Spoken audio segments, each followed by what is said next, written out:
DC Comics is doing incredibly well for themselves between mainline and the absolute universe microline.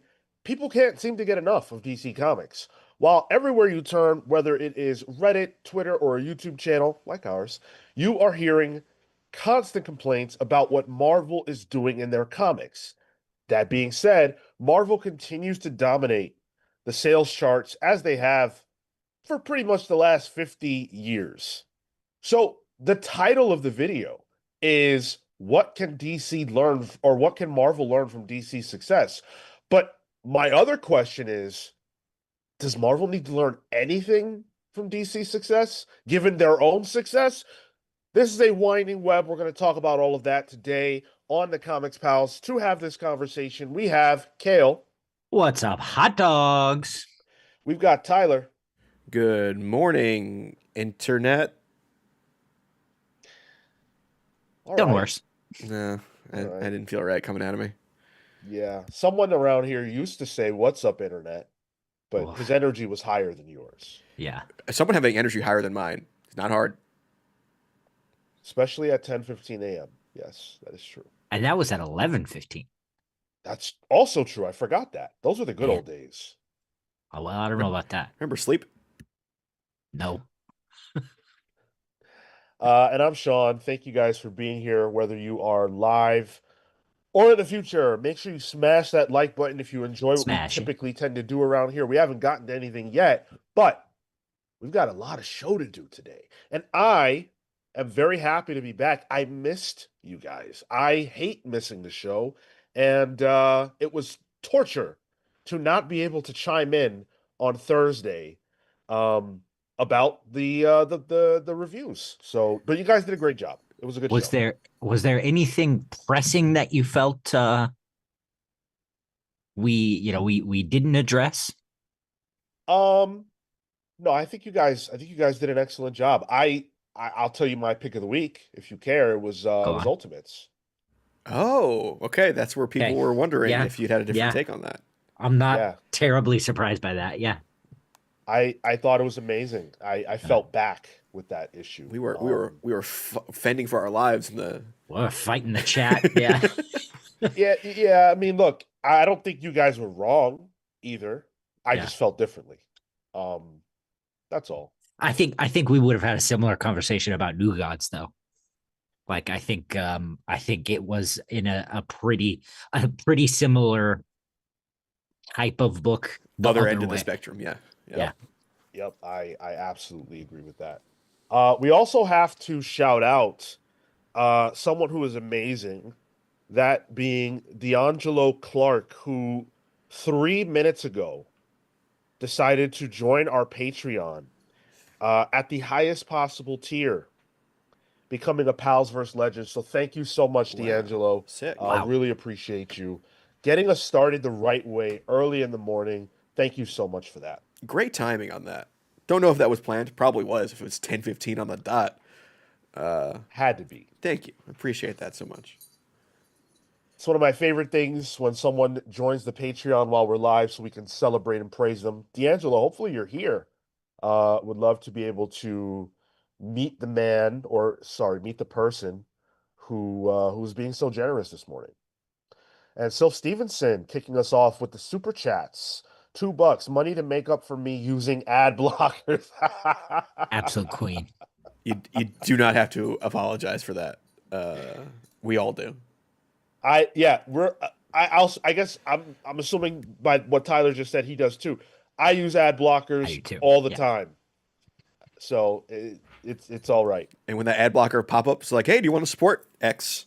No, I'm good. I'm What not do you want? supporting you either. What do you want me to donate to Wikipedia while I'm at it? Come on.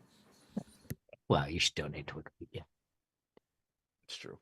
Uh, Kurt Wildshit said, Sean, did you guess the traitor ahead of time? No, I did not. Actually, I was very sad by the reveal of the traitor. Sean, D'Angelo is entertaining me.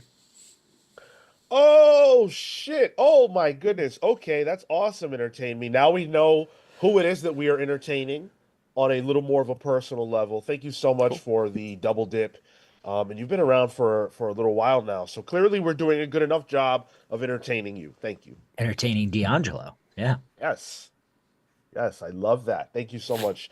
Are you on the Discord? Because you have access to a whole different section of Discord if you aren't. All right. All right. We've got a main topic to get into. You guys are here. You guys are ready, I assume, to chat. So let's get into it. Um, Over the last, I don't know, maybe year and a half, I think might be fair to say, DC's been putting out some great comics. I don't think it started with the Absolute books. I think they were already doing really good stuff just prior. With Absolute Power, I thought was really good, and some of the lead-in material to that. But obviously, since Absolute Universe kicked off and All In began, DC has been killing it. Almost every DC book I'm pulling right now, I love. In fact, I can't think of one that I don't. Um, Even the ones that I'm not like over the moon about are still pretty good. I was gonna say then, why would you be pulling a book that you don't like? But Excuse me. yeah, then I realized who I was talking to.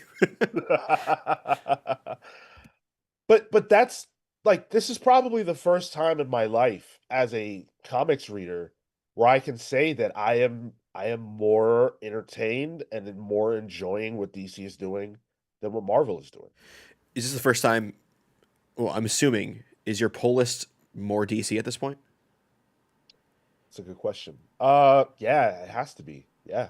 which is I'm going to assume again, first time in a long time that's ever happened, if ever. The only time that wasn't true is when DC put out fucking 52 new Yeah, books. yeah, which they gamed the system with that one. Yeah. Yeah. I wonder if this is the same for me. Am I? I think gotta I be, am. dude. I think I am Yeah. reading. I mean, I read it. My iPad's dead. I read a lot of Marvel, even though we don't really talk too much about it on the show. But a lot of it is made sounds rude, but a lot of it is like, oh, that was good. Right. But I'm not, buzzing to talk about it online like some of the DC stuff is. Well, the DC stuff right now got me to start a collection, got me to start a pull That's- box. It's yeah. one book, but it's a damned if it isn't a DC book. Yeah. And it's like I don't like getting on here and talking negatively about Marvel. Marvel has contributed a lot to my life as far as like their characters and their world. And so this really isn't about a bash fest because it's the things that I think DC is doing right now are things that Marvel has done right in the past. So it's not even like, wow, what ancient or what brand new ideas is DC bringing to the table?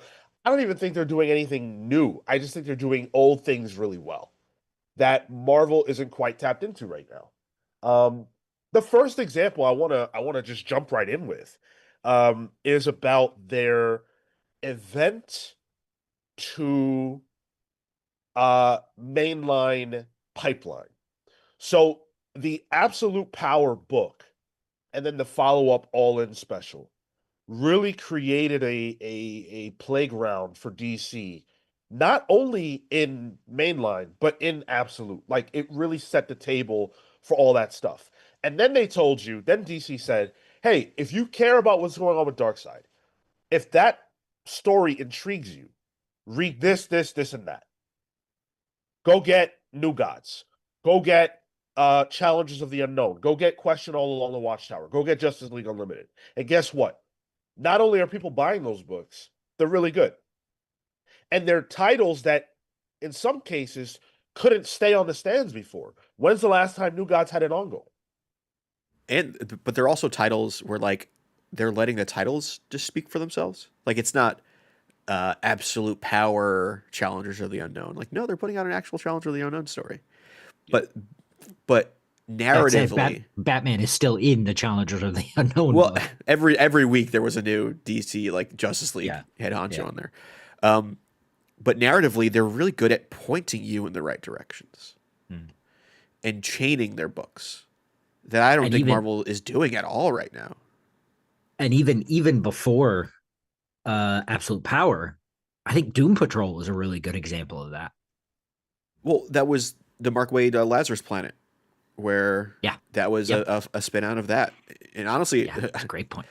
you could probably point, Patient Zero being Mark Waid for this new invigorated DC with World's Finest. Yeah, Tom McCown saying that in the chat, and I do agree. Yeah. But then you also get him into like Lazarus Planet, which then spun out Robin, which was really good, but it pointed you in the direction of that. That was almost like a testing ground for what Absolute Power and All In would eventually wind up being. Yeah, and again, that's not a new thing, right? Because Marvel was doing it and DC was doing it in the 2000s. They both were doing it excellently in the 2000s, where it's like, if you enjoyed this event, here are these other books. I'm not even talking about tie-ins necessarily, just the natural story progression. That's all it is, the natural story progression. It makes logical sense to me why the challengers of the unknown are involved in this. They've explained it well enough that I buy it. And it also makes logical sense that it's what, a mini, like storyline wise, it tells its story and it's out. And it's like, yeah, I got what I needed from that. Yeah. Meanwhile, I think if you cross the pond, so to speak, and you look at Marvel, and I don't want to be unfair because I'm not reading these books. That's the honest truth. But the books that they are tying in to One World Under Doom feel like the kind of tie-in books that I've always avoided. The ones where it's like, all right, this event is happening. Let's take some characters, figure out some like goofy reason for them to be involved in this somehow, and let's just make them involved somehow. And let's overbrand it with a giant One World Under Doom banner that takes up, 10% of the cover. Let's make sure Doom is in the title. Yeah, Doom Academy, Yeah. Doom's Division, or I Yep. think. Yep. Thunderbolts Doom Strike. You just had a Thunderbolts movie. You can have just a Thunderbolts title. People will recognize that name. Yeah, that because then that really silos it for me. It's like, okay, those are the tie-in books. Maybe I don't even play in that playground right now because they'll be in and out. And quite frankly, the one tie-in book that I've read, well, I read two of them. One was the Doctor Strange of Asgard, which has absolutely nothing to do with One World Under Doom. Yeah, he pieced out. He didn't even give a fuck. Like, I'm the ultimate cause of this. I'm gonna head out now. Yeah. And then the Red Hulk, which didn't have anything to do with Doom. Well, and then the Spider-Man one as well. Oh, right. Yes. Yeah. I forgot about that. 8 deaths, which was Doom puts Spider-Man in a situation, Spider-Man goes and deals with it. Yeah. So on the other hand, I'm reading a good chunk of them. I'm reading Doom Academy. I'm reading Thunderbolts. I'm reading Red Hulk, and I'm enjoying a good chunk of them as well. Like, I think Red Hulk is surprisingly very, very good, and same for Thunderbolts. But they do feel like transient in nature. Yeah. Just being a comics reader for so long, they feel like padding for a line to bring home the fact that there's this new status quo, where it doesn't feel organic. Like Challengers of the Unknown, there really are dealing with a lot of like the dark side energy stuff in that. So like if you want to know about the greater DC universe, that's happening there, and it's making sense. But also, I think if you're like, I don't know, a weird guy who happens to be a Challengers of the Unknown fan, and that's the only book you want to pick up, there's still a really good story within that even outside of the context of the greater scheme of things, still works as a narrative. Dude, I probably would have never bought a Challengers of the Unknown. Me neither. Creative team helped though too.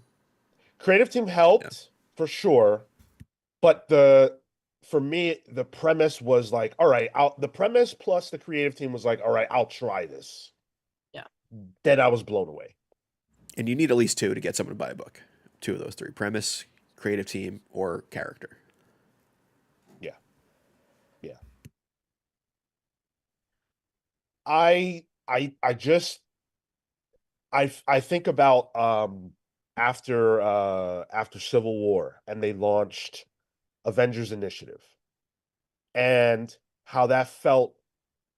It was a breeding ground for new characters, no doubt about it. But it felt important. And if you read that book, then things that happened in that book mattered later. Things that happened in that book mattered later. And I feel that way when it comes to New Gods. I feel like I Darkseid has been mentioned here and there. I feel like New Gods is going to pay off in a big way down the road. It gives me that vibe. Like this will matter. I don't feel like that about one single tie-in that I'm reading or that I have read or that exists for the One World Under Doom. Maybe Fantastic Four?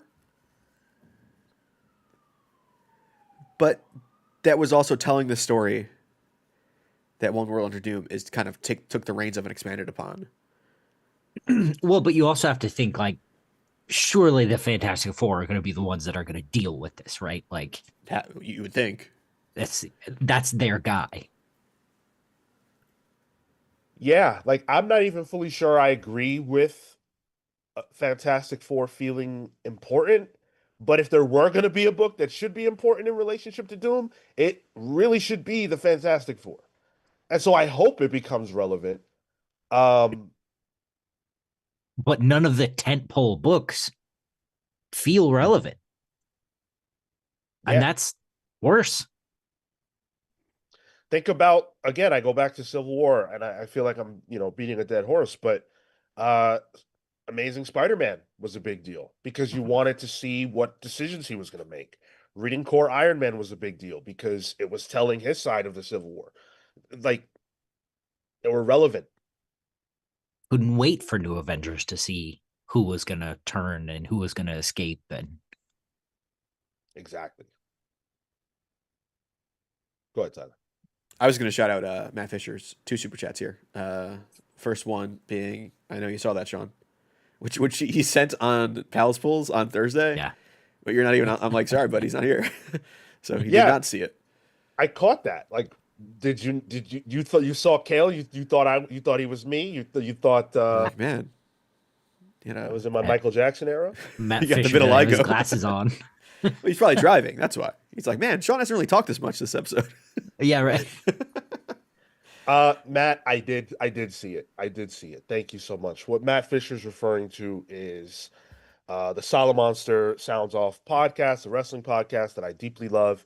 And he went over there and he super chatted to tell him that he should listen to us on Thursdays because we're big fans of his.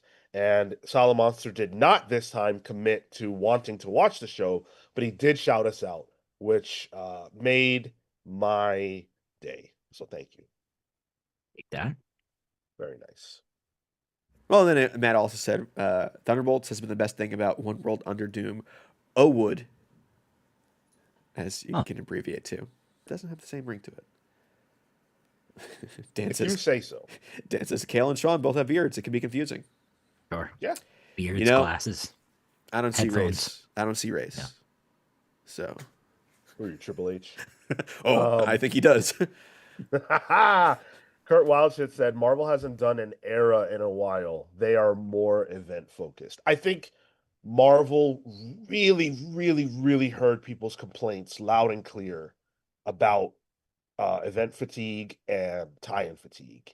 And I think that the way we got here was actually with good intentions in that, people were saying, look, I don't care if the tie-ins are good or not.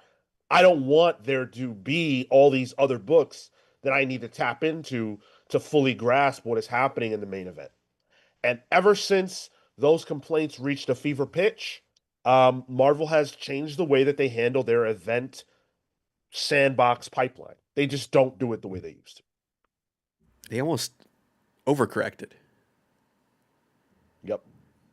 And it doesn't seem like they are noticing any issue.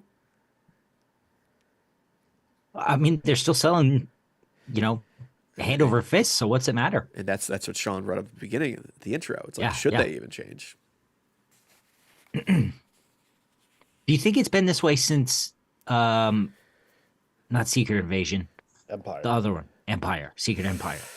I think it's Yes. been this Yeah. way since CB Cebulski got into kind of the EIC. I think that was right around the editor-in-chief. same time. I mean, I don't. Maybe it's due to him. I don't know. I would love to know. I would love to be able to speak to him or Tom and sort of pick their brain as far as like their philosophy now when it comes to events and tie-ins and things like that. But I don't think it's disputable that something has changed. And the last time I remember there being like tie-ins with consequence was Secret Empire, and I don't know why, but that's the last time I remember. I'm trying to think of like Blood Hunt. No, not really. No, I mean the Miles one was really good, Yeah, but I that's what I was attribute gonna that say. more to Cody Ziegler. Just playing Honestly. with what he had, yeah. Yeah. And the ones that Well, also were good were the other Jed McKay books because he was kind of telling this bigger story. Yeah,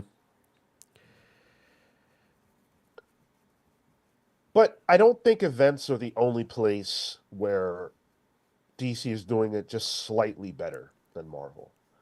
I think this is a weird one because I don't always care for this, but I do think DC is giving characters that don't typically get burned a chance yeah. in a lot of spaces, and almost all those books are cooking. Birds of Prey, they didn't have a book in a little while. Challengers we already talked about, New Gods we already talked about. Batgirl's got a book, and not Barbara. This yep. is so like. They're Go ahead. they're leaning into fan favorites, like Cassandra Cain, huge fan. Don't put any cat butt on the screen, buddy. Huge fan outcry for that character, and like Birds of Prey as well. People love Birds of Prey, and like even like Challengers, not to bring them back up again, but like there is a subset of people who do like Challengers of the Unknown, and they saw enough in the idea of those characters to be able to launch something with them. Renee Montoya as the Question again, and a lot of them are female led books too, which Marvel is doing on the X-Men side a lot, not so much elsewhere. So I think they're more tapped in to what people want, I feel, or what people can at least what they can at least I don't know, latch on a fandom to and see if they can ride that wave. Like not even to call this out because I don't think any of us read this, but Nothing But Nightwing is a book. They're at least tapped in enough to know people like Nightwing's ass. Let's make a book about it. And guess what? Just got announced for a second volume. Did it really? Yeah. That's Yeah. funny. Holy cow! So whoever is doing market research or I don't know if Marie Javins is on Twitter constantly and hidden on a burner account somewhere. That's probably unlikely. They probably have other people for that. But somebody is in tune, I think, with what fans want. Yeah, we don't have a Sideways book. We'll get there. But like Cheshire has a book coming out too soon with Cheetah. When's the last time Cheshire had a book? But Cheshire has a fandom, especially from Young Justice. I'm not gonna buy into your theory until Punchline is back. Oh shit, she's coming back real soon. Yeah, Punchline. Yeah. It's great. I like Punchline. I want Oh, yeah. oh man, some of those Tinian Batman creations are really good. What was the Cyberpunk 2099 character? Ghostmaker? No, Ghostmaker is one of them. There was a girl who had like a cybernetic implant in her head and like an undercut. I don't remember, but I know who you're talking about. Yeah. But I don't remember her name. Man, Ghostmaker's good too. Eric W. with an alternative point of view says tie-ins don't always need to matter. It's showing what characters who don't have a book of their own what they're doing in the crossover storyline. You're absolutely right in the sense that you can use tie-ins to uh launch books for characters that are underrated, underserved, whatever, um, and use the tie-in of it to kind of boost them up. That's exactly what DC is doing right now. What Marvel's strategy has been is like, all right, does Spider-Man need the One World Under Doom bump? No, right? So what happens? They do the One World Under Doom tie-in, 8 deaths, and listen, maybe you liked it, Eric. I don't know.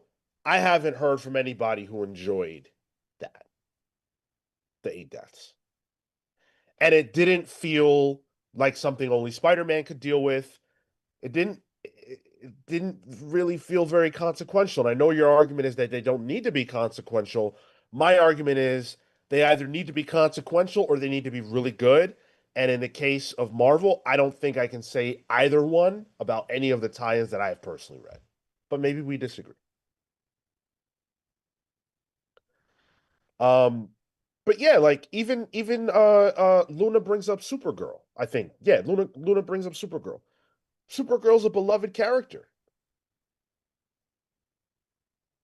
Crypto has a book coming out. Like there's an Yeah, understanding there of they have a deep catalog of characters that their publication history might be a little spotty, but let's tap into some stuff and give it a shot. why not? What is the look? I know that every comic that actually gets made is a miracle. I firmly believe that. And I know the margins are razor thin and everything else. But ultimately, when you're publishing, 5 different Batmans, 4 different Supermans, can you find a spot for a Supergirl? I think you can. And DC is doing that. And the worst that could happen is that the book bombs. And then okay, so she'll be put back in the toy box. But let's try it out. Is it that big of a deal to try it out? With a creator that has a passionate history and talent and a story to tell. Exactly. The worst thing that can happen is people don't buy it. And there's a lot of shit coming out right now that people aren't buying anyway. Look So it wouldn't be that big of a difference. look at Metamorpho. Typically a book that does not have a recently great publication history. Al Ewing had a story for it. They put it out. I enjoyed it, but it's not everyone's cup of tea, and it got canceled. But you know what? It exists in some fashion, and the shot was taken. Common Sense wants to know if we can find a spot for Hawkman. Listen, I Hold on now. personally can't find a spot for Hawkman. And I would be happy to do that for you, Common Sense. Let's get Mr. DC on the phone. I will say, check out Rob Liefeld's. It was. I think they mean currently. Oh, okay. Well, Yeah. maybe Rob Liefeld can come back to DC. He's probably not working for Marvel anytime soon. I cannot imagine DC wanting to pick up Rob Liefeld at this point. But In the year of our Lord 2025. plus he's getting that young blood bread. He don't need That's DC true. anymore. Charging $20 a comic. Atomic Hound dropping $9.99 on us. Thank you so much, buddy. It took years for Marvel to overcome the market inertia of DC in the 60s and even 70s. It may take a similar creative overperformance for sales to fully reflect the gap that DC is establishing. So is there a gap? Is there like from a quality standpoint? We on this panel are generally saying that. I think Tyler's probably more favorable towards what Marvel's putting out. Go ahead. More favorable, or at least more willing to just stick with things that are fine. Sure. Yeah. Yeah. But sales don't reflect what it is that we're talking about right now, right? And I believe that there are a lot of people who just aren't on the internet and they buy what they buy.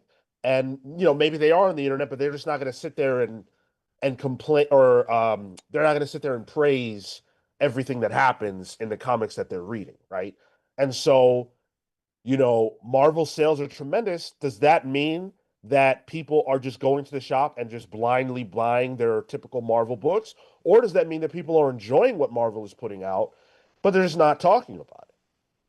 I have some thoughts there. I think there's two things that come up to mind when we talk about Marvel sales right now. I do think there's a lot of people who just recognize Marvel characters more. These guys have been, making movies that have been breaking records every time a movie comes out, usually.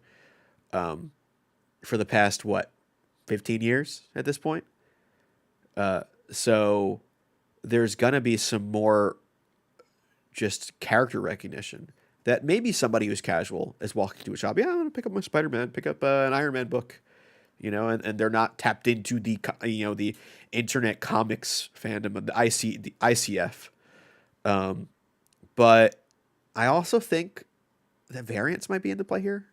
When I put the slides together, Marvel has tons of variants every week for most comics compared to DC. So I wonder if there's a little more of that is skewing a number a bit.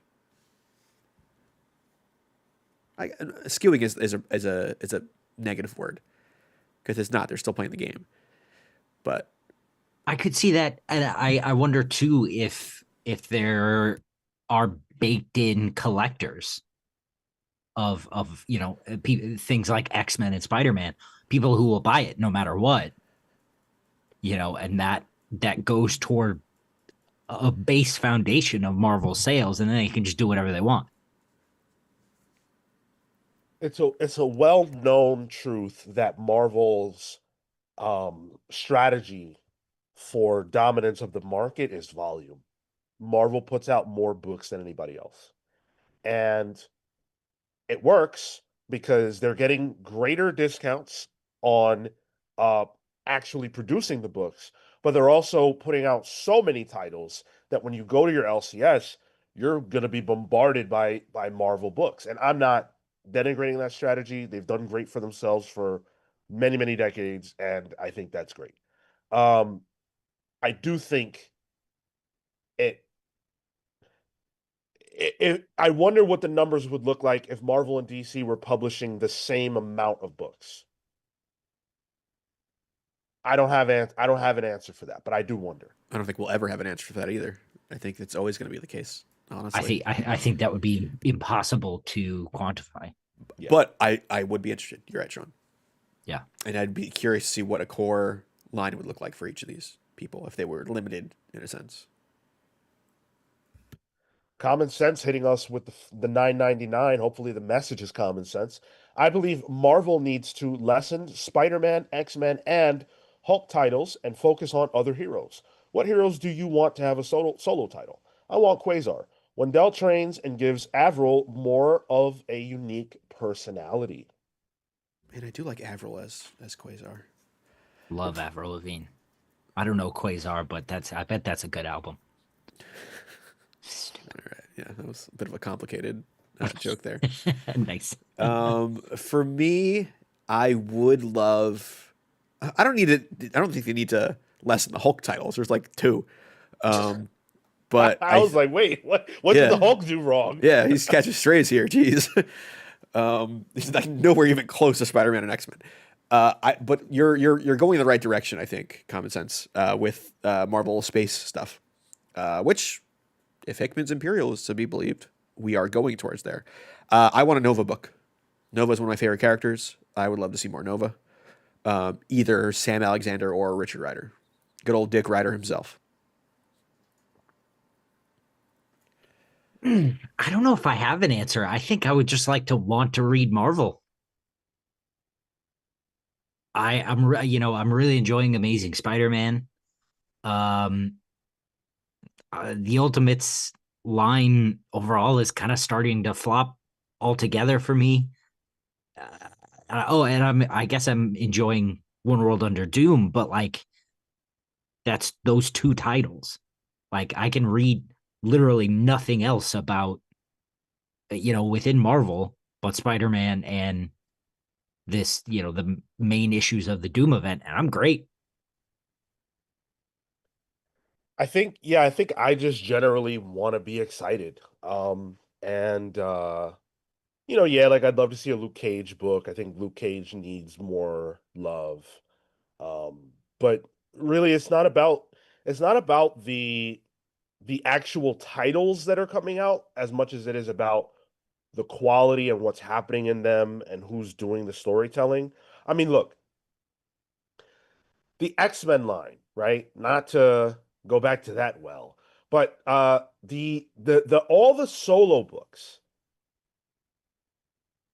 the X-23 Wolverine, Core Wolverine, not Storm, but Magic and Psylocke, they all kind of start the same way. It's like, I'm off the beaten path, something happens, there's some type of mission, and I gotta go and be the solo hero right now. And none of them feel like they're like must read. None of them feel like they're really expanding on the character in meaningful ways. And it's frustrating. It's frustrating that all these books have essentially the same premise and are doing very, very similar things. Like a Wolverine, a Laura Kinney X-23 Wolverine book should feel radically different from a Magic book. They shouldn't even start the same way. They should feel completely different. And they don't to me. That's a good point. Yeah, and I'm wondering if that's that is built into the DNA of it, of the pitches they ask for, because we do know they were asking for pitches for these books. Phoenix, we do know Stephanie Phillips was asked, "Do you have a pitch for Phoenix?" Which specifically is Phoenix in space. So they have general ideas of where they want these characters, and I'm wondering if it was character first and then they put out the pitch, which I think. If it's built into the DNA, I wonder if that's why they feel samey in their inceptions. I mean, look, go ahead, Gil. Well, just to sort of go along that line, like to explain that a little bit, like in the current season of Doctor Who, right? The big mission for the Doctor is to figure out why he can't get his companion back home to May 24th, 2025. And so they state that line in the first like 5 seconds of every episode. Doctor, you got to get me home. He goes, I know. And it's been every episode so far. And I kind of think that's what these solo titles of the X-Men have been doing. It's just like a reinstating of, guys, Krakoa is gone. And I don't want to hang out with my friends anymore. Which is not what I come to the table for when it comes to X-Men. Oh, it's the antithesis of X-Men. Yeah. I've hung out with these people for 60 years. Fuck them. Luna says the solo X books are kind of the best thing at Marvel right now. Okay. Wow. And here's the thing. I'm kind of with Luna on this. They're like it's weird because I agree with you, Cal. I think it is a dumb premise for a line. And the inception can feel out of character. But now that Storm's cooking, Storm is such a damn good book. I really like Phoenix. So I didn't stick with Magic, so I don't know much about that. But like I like the Dazzler book. It was a Taylor Swift comic essentially. But like it's because like if you take away from the fact that these are X-Men characters, there's good story here. But it's hard to do that as a fan because those characters are so ingrained in the idea of X-Men since their birth, really. And nothing like this has really ever happened with the X-Men. It's a hard balancing act, I think. I guess I just don't get why they couldn't just be titles then. Why couldn't Krakoa still exist? Let's be honest. Well, look, but I mean, like, I think for Jean, I think there's a good enough reason. She's like, okay, Krakoa's gone. I've got the new Phoenix. I've got to go do some space stuff. I can see that little bit of like exposition needed to be said, right? But for like Storm, who's still on the ground, doing other stuff, like she's strong enough to carry a book without backstory, I mean, look, quality is a subjective matter. I despise the Phoenix book. Despise it. It feels like the antithesis of what Jean Grey is about. And, I don't want to, like, I've seen a lot of core Jean Grey fans who say the same thing. It just doesn't feel like a Jean Grey book. And that's frustrating as somebody who loves that character. I don't think that a lot of the X-Men were made to be solo characters, and so they don't function as well in that space. Um, Wolverine, Logan does. His lineage of being a solo character goes back 40 years already in terms of him doing his own thing and having his own comics and them being very successful. I think Storm is a great book. I'm very glad for the success of that comic. But I don't think that you take a team like the X-Men and then just silo the individual characters and think that makes a line. Not to me. But again, when like the biggest barometer of success is sales, and no one can say that some of those books are selling badly. So something is working, even if I personally don't like it. And that's the problem, quote unquote, with Marvel is like, okay, maybe Marvel just passed me by. Maybe that's where we're at. I don't believe that. But if the sales are telling me otherwise, then that must be true. Magic is outselling every DC woman-led solo book, right? Isn't she like outselling Wonder Woman? Ooh, past issue 1, I don't know. I saw like Magic 3 was still up on the top 15, which is like a wild thing. Wow. Um,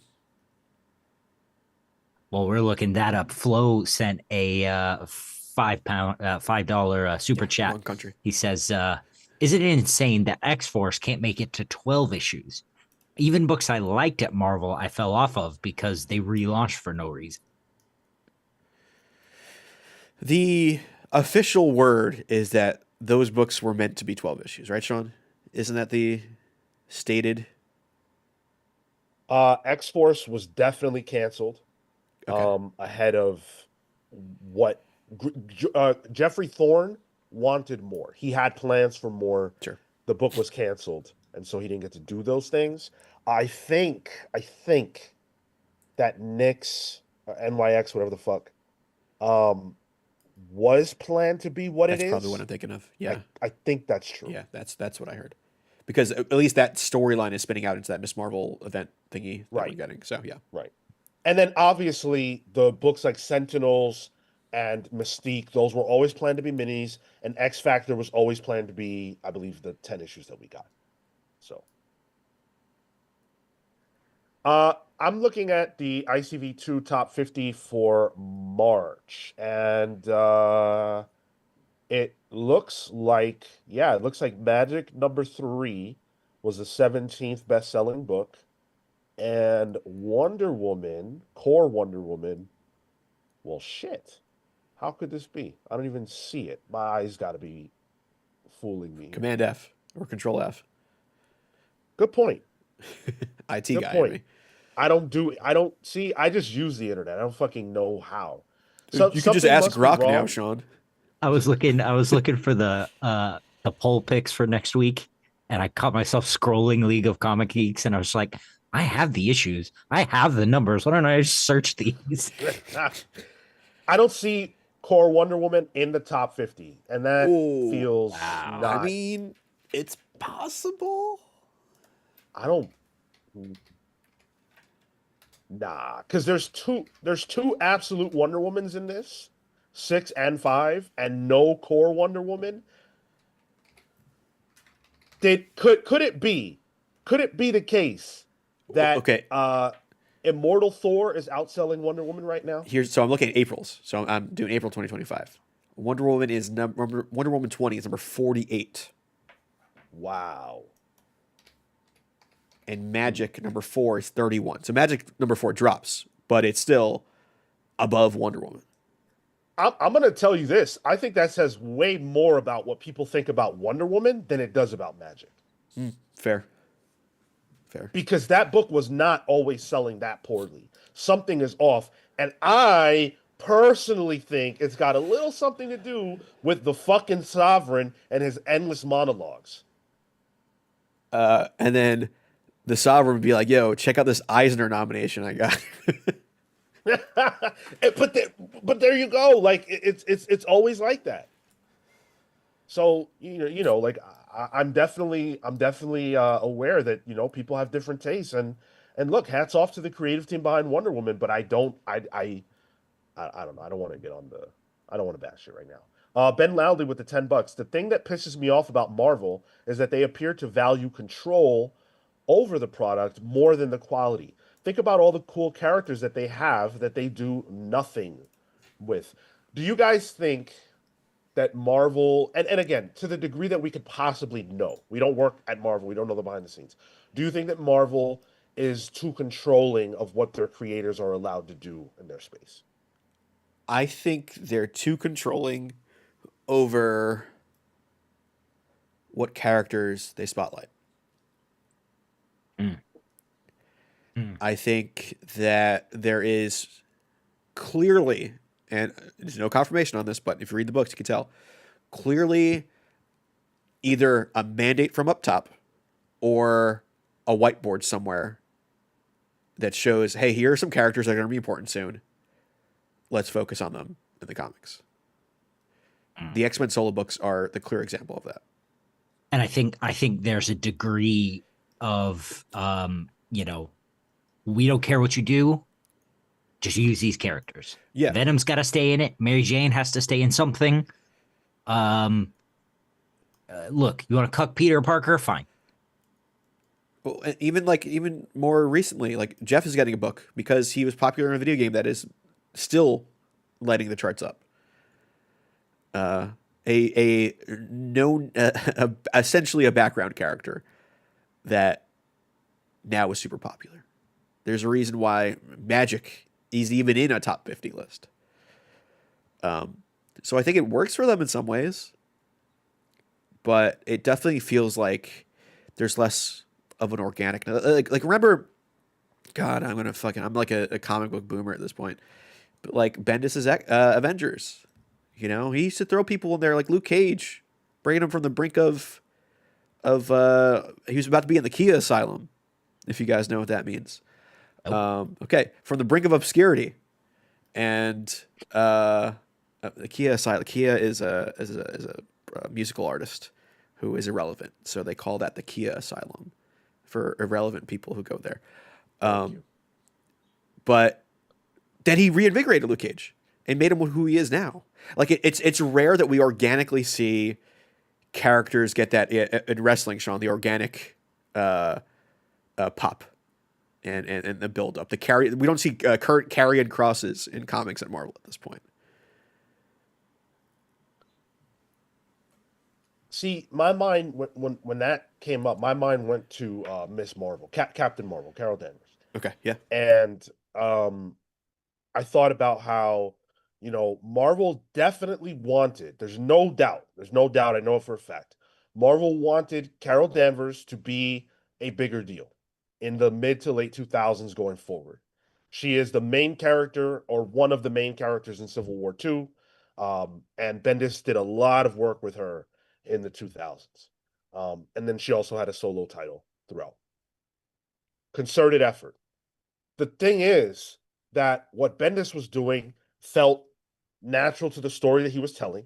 He found meaningful ways to integrate her into the storytelling in all the books that he had. She was in New Avengers. She was in Mighty Avengers. She was a core part of all of that stuff. And so then, when she has a solo series, it's like, hey, yeah, I want to see more of her because I like what's going on with her in New Avengers. That, to me, feels interesting and organic, and they centered her. When you don't center characters, it feels like it comes out of nowhere. A good example of that, to me, is it is Magic, quite frankly. And I think you could also say the same thing about Psylocke. These characters haven't been important. They weren't important in Krakoa. So why do I care about them now? Like, if you want to do a Psylocke series that spins out of what she's doing in X-Men in a meaningful way, yo, well done. Jed McKay plants the seeds, right? And then you spin that off, that's perfect. But to just come out the gate and say, yeah, here's Psylocke, I'm not interested. Why? And it's funny because, I like the Psylocke book, but even in the context of the book, it's between the pages of what happens in X-Men. It's like, oh, everyone goes to sleep during X-Men comics, and she's like, I'm going to go out and do my own thing for a bit. It's like a stray cat. Exactly. and it's frustrating. And by the way, at Laura Kinney Wolverine book, exact same premise. Oh, let me go to this fucking tree that hasn't been relevant since Krakoa, and oh, now there's a mission that I need to start because someone left me a letter in a tree. Are you fucking kidding me? You never go into like the woods and find weird paper Dude, I'm dug in black. I trees? don't go to the woods. That's where You you can gotta find some of the understand. best porno mags in the woods. I have the We have the internet. internet now. You don't have to do that. They didn't back then. It's vintage. Back when? Dude, if you were to go in the woods in 1993, you're not coming out. You're Well, getting kidnapped. this is pre Blair Witch. People were a little more, Stupid. yeah. Uh, yeah. Flo Dameron with the 4.99 said the Y is Marvel Rivals. Look, that's great. I'm not arguing against that. Do your synergy, but do it meaningfully. Once we get an Ultron comic, Sean's gonna be pissed. Yeah, you're not kidding. You're not kidding at all. We literally have Emma Frost comic coming out. Okay, I'm curious to see that trajectory with new character releases and comics.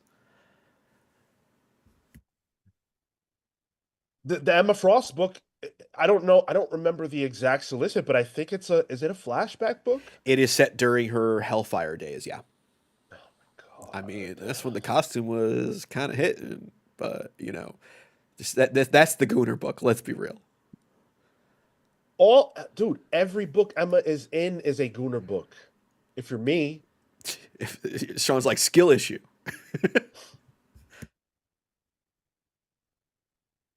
Dan Trudeau with the $5. Thank you, Dan. Good to see you. DC is trying to prove something. Marvel is trying to maintain their place. It's a difference in company culture that leads to these results. Hold that thought, because an excellent, interesting point that I want to tap into. We're about to do that, but before we do, I want to take a second to acknowledge and thank the people that make this show possible, the people that sponsor and support us, which is not any company, right? Certainly not any company that makes comics. It's you all. It's the people that show up here every single week and support us because you guys want to support the things that you love, which we appreciate more than you can imagine. So, a special shout out to our Palsverse legends, Thunderstruck, Rebecca Alejandro, the Hound of Justice, Atomic Hound, Starcross, Catherine Stars, the Red Spiral, Spiral Storm, Adam and Bernie, the Best Boy, the Spear of Judgment, Jay's Jumbo, Jalen Jackson, the Sanguine Sorcerer, and joining the Palsverse today, D'Angelo Clark. Thank you so much, Mr. Clark. Really appreciate you. And I want to say thank you to Palsverse members, the Night Stalker, Harris Zaginski. Good luck, my friend, in your travels. Best of luck to you. Brian Demolisher Del Pozo, Kefis the Incorruptible, Momentum Mike Elliott, Dan the True Trudeau, who we just heard from, Marley Manistorm, Slow Flow Dameron, who we just heard from, Christian Uncaged, Always Laughing, The Spear of Justice, Izzy's Issues, The Great Destroyer, Hyper Viper 89, Robert Runback, Cashaback, Pete the Dreamweaver Collins, James Just Jamming Jones, Paul Powerhouse Smith, Andrew the Galaxian Smith, Neon Knight, the Cosmic Avenger, Matthew the Shade, Cosmo, BJ Kicks, and the Living Blade Boss Frontier. If you did not hear your name, stay tuned. You will hear it a little bit later, and we will be debuting a new Palsverse Origin later on. Now, Dan said something important. DC is trying to prove something. Marvel is trying to maintain their place. The reason why All In and Absolute exist is not because of Dan Didio. It's not even because of Marie Javins. It's because of Scott Snyder and Joshua Williamson. That is a big, big difference. And it's because creators are coming up with things and they want to see changes in the landscape that are driven by creative thoughts. And editorial and the front office get behind it, and now we see magic. Magic with a C, not with a K. Whereas at Marvel, what did Tyler say? He said Stephanie Phillips was approached to pitch a Phoenix book. Not, what are your thoughts on Jean Grey? Pitch a Phoenix book. That's a massive difference.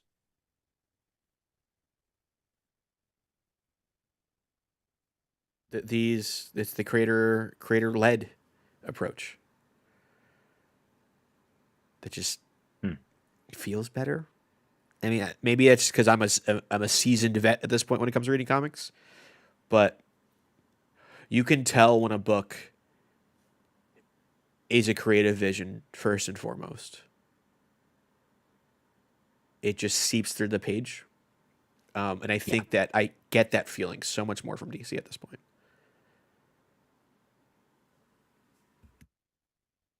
I feel like DC Marvel has been in this place for a long time though.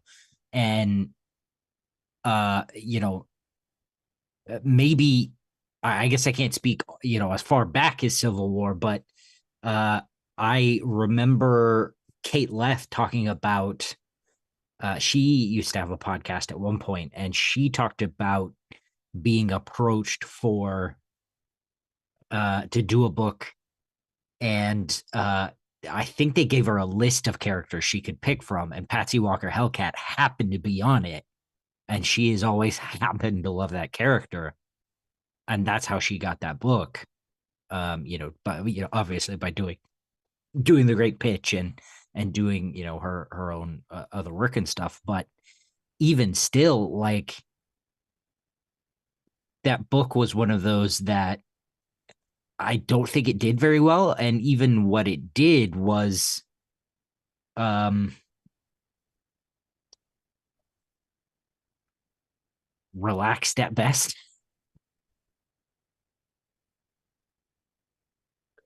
Yeah, I can think of so many books that,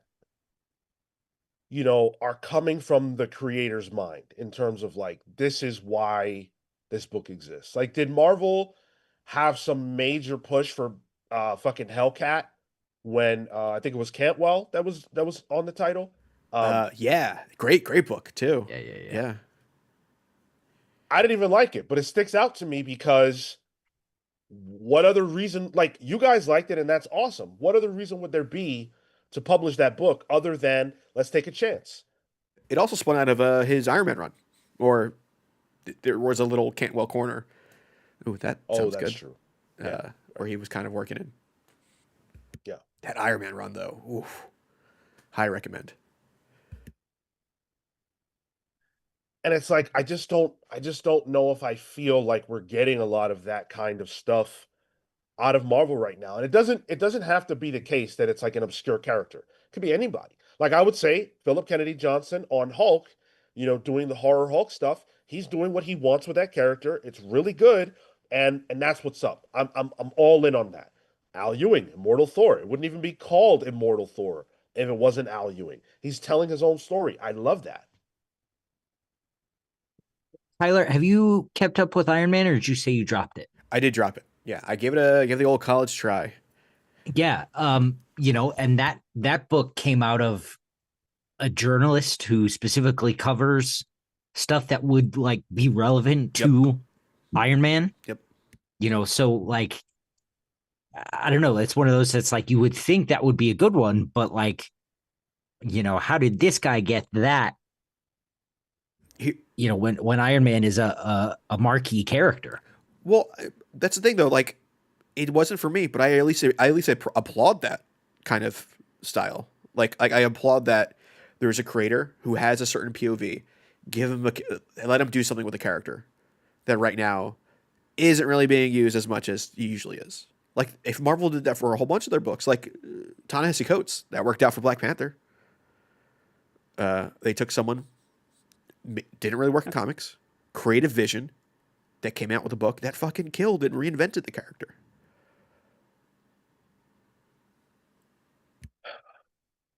Yeah, I mean, uh, it's tough, right? Because I don't like that Iron Man book. But it is that dude's POV, you know, uh, uniquely. He's the only person who can do that book.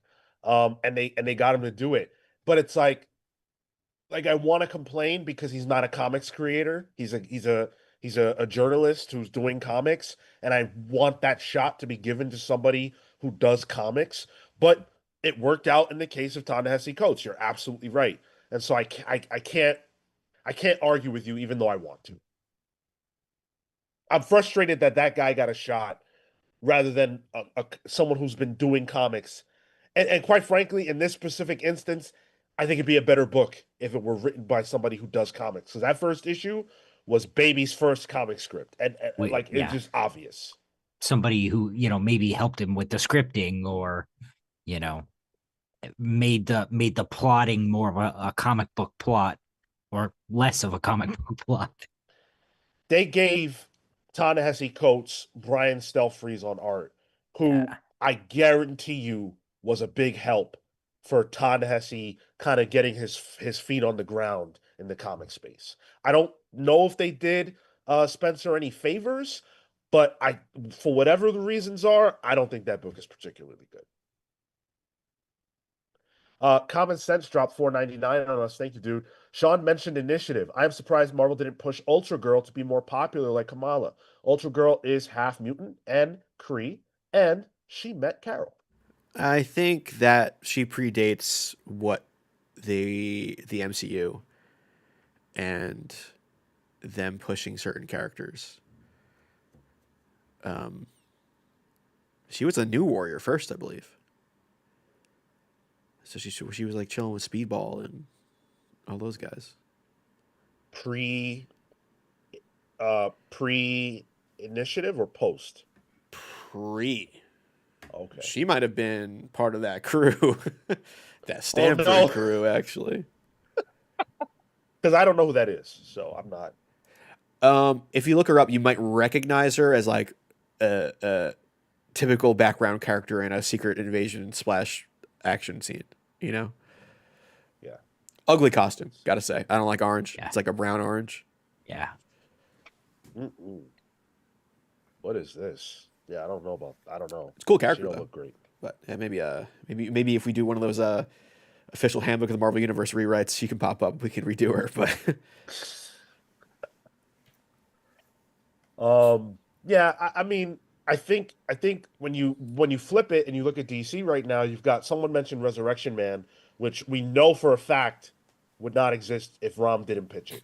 And when Rom was on this show, he said that when he pitched it, the people he was talking to had to look and see if they even owned the rights to that character.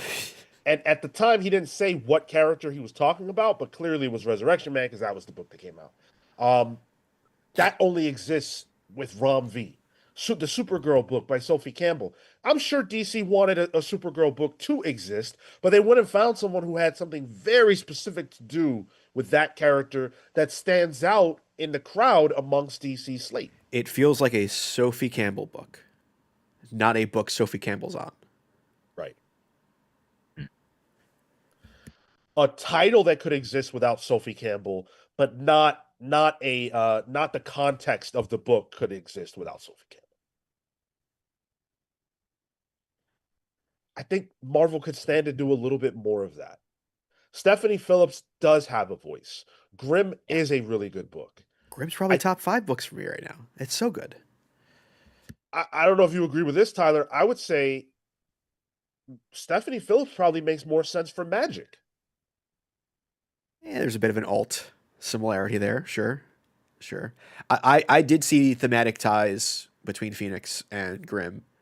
I think when I interviewed Stephanie Phillips, I don't even think she recognized those thematic ties. So I think there's something there.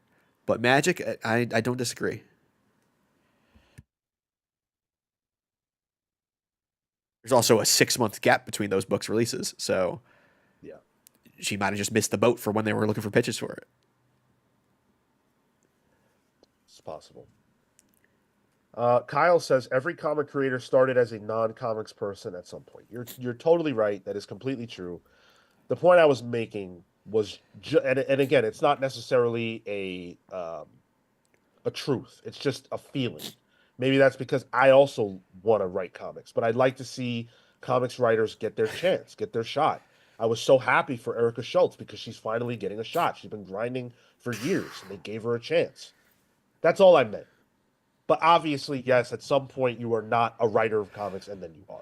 But I think Spencer Ackerman's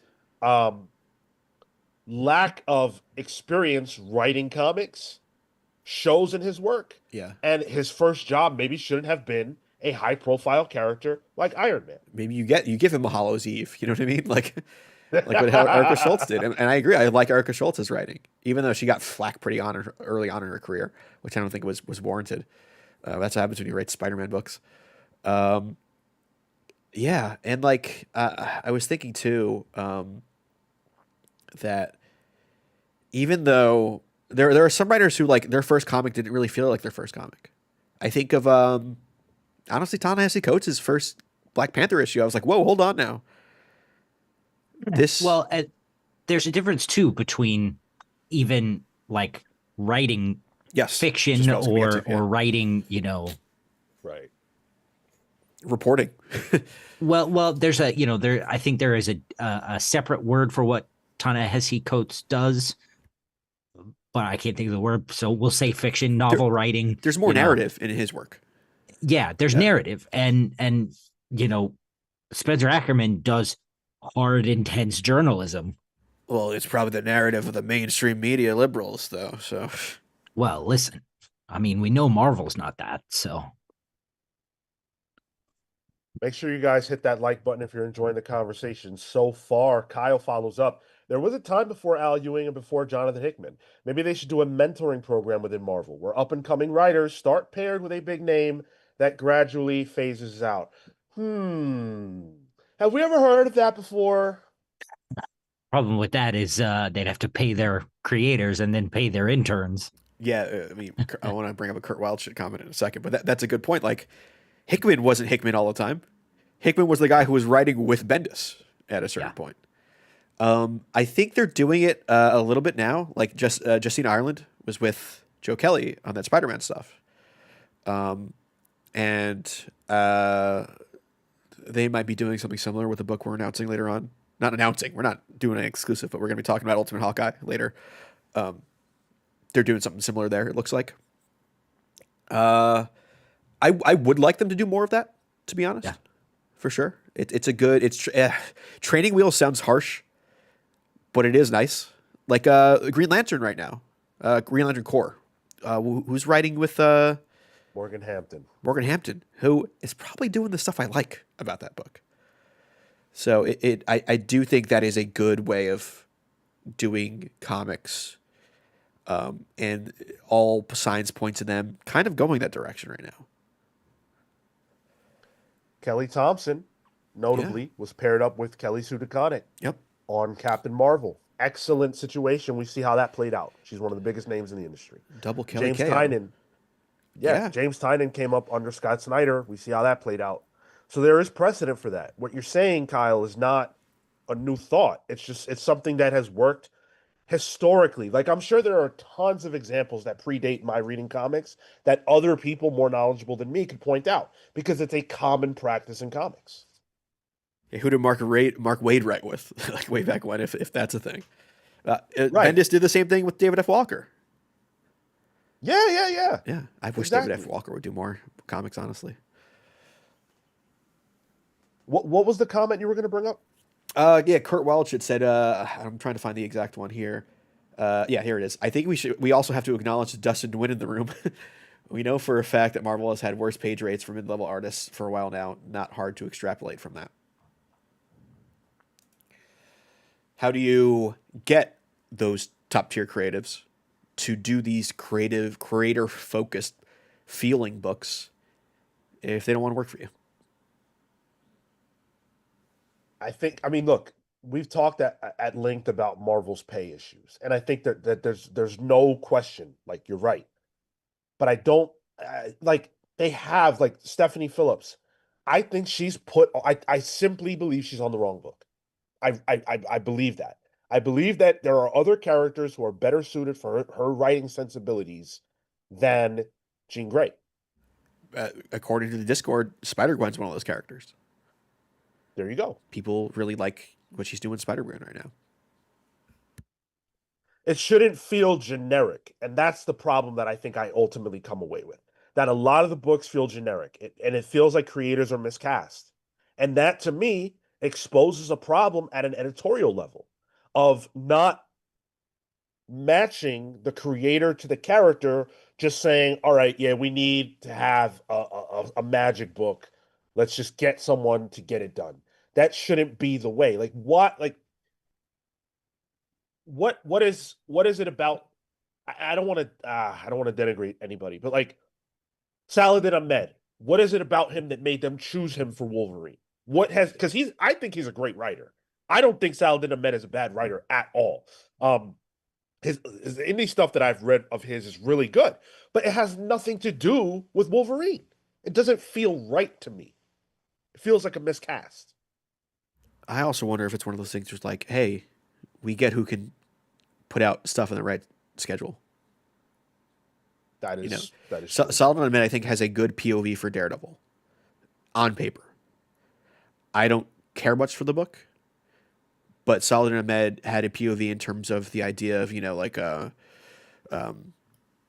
hell, coming back from hell, the seven deadly sins, all that. I think there was a good idea there. And then maybe he puts out that book and it has been consistently put out and on time.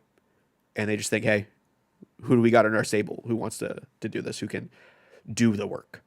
Sometimes it's as simple as that, I feel. Cale will know about this. There's three things you got to be 2 out of 3 things to have a steady job in comics. Good, fast, nice. And by nice, I mean easy to work with. Yep. 2 out of 3, and you got a job for life, pretty much. Yep. There was a comment I wanted. Ricky B says hidden gem at current Marvel, Eddie Brock Carnage by Charles Soule. Tyler, do you agree with that? I dig it. It's brutal. Like, it's not a Red Band book, but man, it's more violent than some of them. It is leaning into the carnage aspect of it, and like Jesus Saez and Charles Soule, right? That's who's on it. Yeah. Like that's a pretty big team. Like that would have been an Avengers solo level creative team 5 years ago. I think it could be right now. Yeah. Probably should be right now. I mean, to be fair, Carnage is an Avenger coming up, so technically this is a new Avenger. Oh, okay. My bad. Kurt Wildshut says, I will say one thing I think Marvel is doing well is talent spotting internationally. Torn Grandbeck, Maria Ayodele, and Dotun Akande, Peach Momoko are all fresh voices with new perspectives. I love that you said that. I love that you said that because that is a space where C.B. Cebulski has done a tremendous job. He has a flair for the international. You say as you untie your kimono. Heard he's a massive Godzilla fan. Oh yes. And listen, and he has some experience writing comics under his belt, under a pseudonym, but that's okay. Is it a black belt that it's under? But no, in all seriousness, every single con that Marvel has a presence at internationally, CB Cebulski is always talent scouting. Always. He is in the trenches, literally. Like, CB is one of those people you just see around. Yep. I don't say that for Marie Javins as much as I applaud her for her work currently. CB is just ever present. And I think there's a cynicist in me that could say, oh yeah, he's scouting talent outside of the U.S. that is easier to pay lesser wages to. But there are real stars that he's found, I think. Yeah, and I hear you on that, and I think there's a conversation to be had about that, but these people are very talented. Like if CB didn't have that mentality, look, Peach Momoko is so good, I'm sure she would have found her way, but like this is the way. This is the way she got here. Pepe Larraz, Federico Vincenti, all these RB Silva, tremendous artists. RB Silva. They're coming from other places. I want to see their work. Sure. It's a global market at this point. It is good to see talent globally outside of, I don't know, like what does DC do? DC does like the world comics, Batman the World. Here's where we could put some, French talent in a book. Dreadful. Man, French artists though, fucking insane art. I love that shit. Well, they're doing a French exclusive Wonder Woman Harley. I Yeah. love that. I think that's a great idea. Do more of that. Do more talent outreach outside of the US, because guess what? People outside the United States have thoughts and they can tell great stories too. Let's do it. Let's do it. Wow. Getting Maria Iodell on Storm was clearly a stroke of fucking genius. Yeah. You heard it here first, folks. Sean wants all work to be outsourced out of the U.S. Whoa.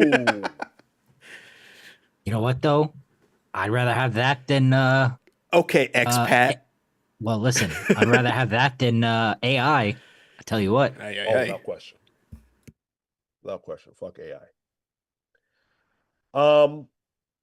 Ultimately, do you guys think internally at Marvel, and obviously pure speculation, that they think that there's anything that needs change? Or do you think that they look at their numbers and they say, hey, we're doing a great job. Let's keep it going. I unfortunately think it's the latter.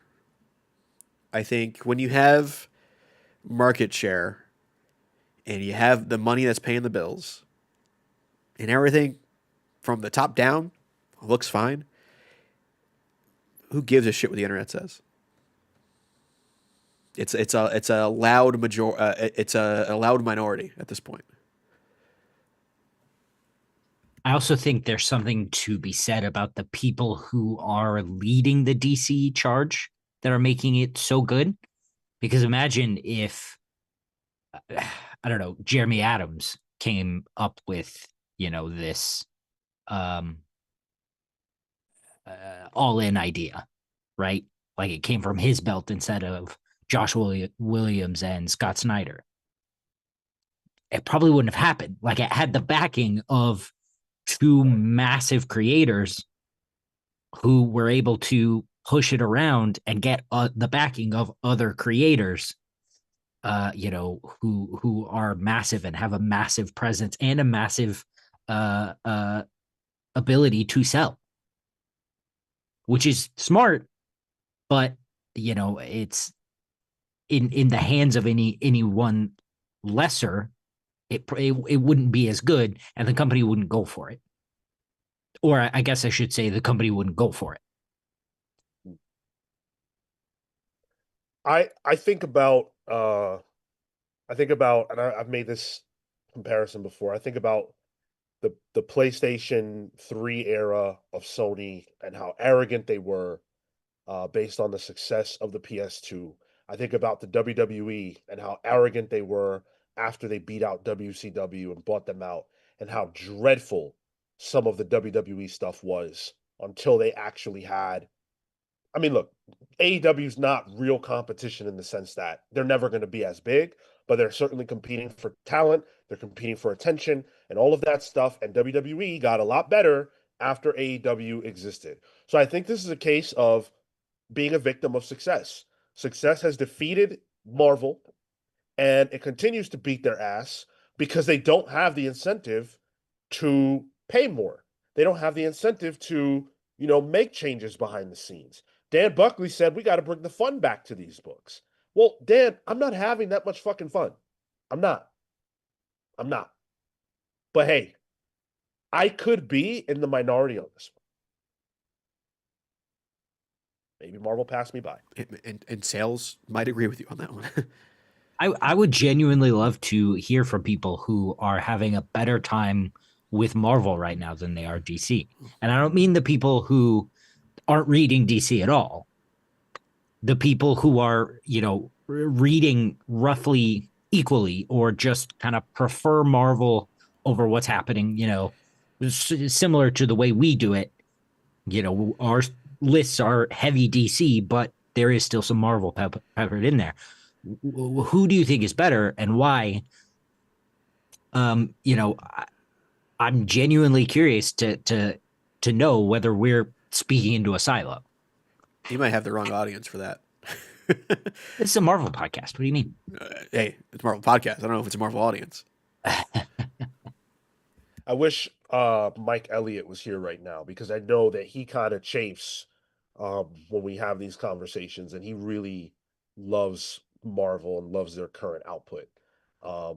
And look, again, I know there are a lot of people like that. where are they? Because all the narrative I see and the way that I feel is reflected in that narrative, which is that Marvel's just not it right now. And I'm going to put up a poll here. Do you prefer Marvel or DC? I'm pretty sure I know how this is going to go, but I want to do it anyway just to give you guys the final word on this topic here before we move on. I should have done this far earlier. Make sure you guys cast your vote. It is live right now. Let us know what you think. Common Sense with a 199. Locatelli, Kormsky from Flavor Girls French. Don't know who that is. I've heard of Flavor Girls though. Or I'm thinking of Dairy Girls. Yeah. Okay. One aspect we haven't talked about, Sean, is absolute versus ultimate. Do you think, at least in the micro, we could see? Sure, Marvel is not going to make changes to their main line because why should they? They have the market share. But if you compare their two micro lines, do you think there could be some changes for the Ultimates line in response to the success of Absolute? I think there could be changes to the Ultimate line in response to the Ultimate line, actually. Sure. Okay. I think Jonathan Hickman was pretty open about the reception to at least Ultimate Spider-Man and the 1 month storytelling gimmick. And he was honest. Like it hasn't fully worked. And there are a lot of people who aren't that into it. And there's a chance that it could change down the road. So to me, that's being reflective about what is happening. And that's him speaking. That's not Marvel Brass speaking. So we'll see. But I say personally, we will not see the 1 month gimmick last beyond the maker, his return. And I think part of that is going to be because of how people have reacted. I guess narratively, there's your out too. Yeah. But I think the books like Black Panther would be so much better without it. Spider-Man would be so much better without it. So would X-Men and so would Ultimates, huh? I guess that's all of it. Besides Wolverine. Yeah, the only book that doesn't really feel affected is Wolverine, but Wolverine also doesn't really have like what's going on in there other than Wolverine's the Winter Soldier. Stated month to month changes, but it doesn't need to. Because hey, Wolverine just keeps forgetting shit. Like you can black out when a month goes by. We won't know. Yeah. Chat. Anybody in the chat who loves what Marvel is doing more than what DC is doing right now, please speak up. We want to hear from you right now. Now is your moment. Marvel heads who also read DC, let us know. But tell us we're wrong. It's okay. It's okay. This is a safe space. Unless you have a bad opinion, then we'll change it. It won't be safe. Then we'll shit on you. Oh, hey, some people learned that. Electrix here. Vince. Electrix here says, Marvel for me is mostly Ultimate books, trade-wise. But once trades for the Absolute U start dropping, I'm probably looking at more DC, since he's doing both main and Absolute, than Marvel if nothing changes with Marvel. So even from a trade waiter's perspective, it's similar. Cosmic November says, I'm still reading more Marvel than DC, but it is an overall better time for DC. Great profile picture, too. That's interesting. And that's okay. Sure. That is completely okay. Like, it's not the end of the world that maybe Marvel isn't so hot right now. Things ebb and flow. It's not the end of the world.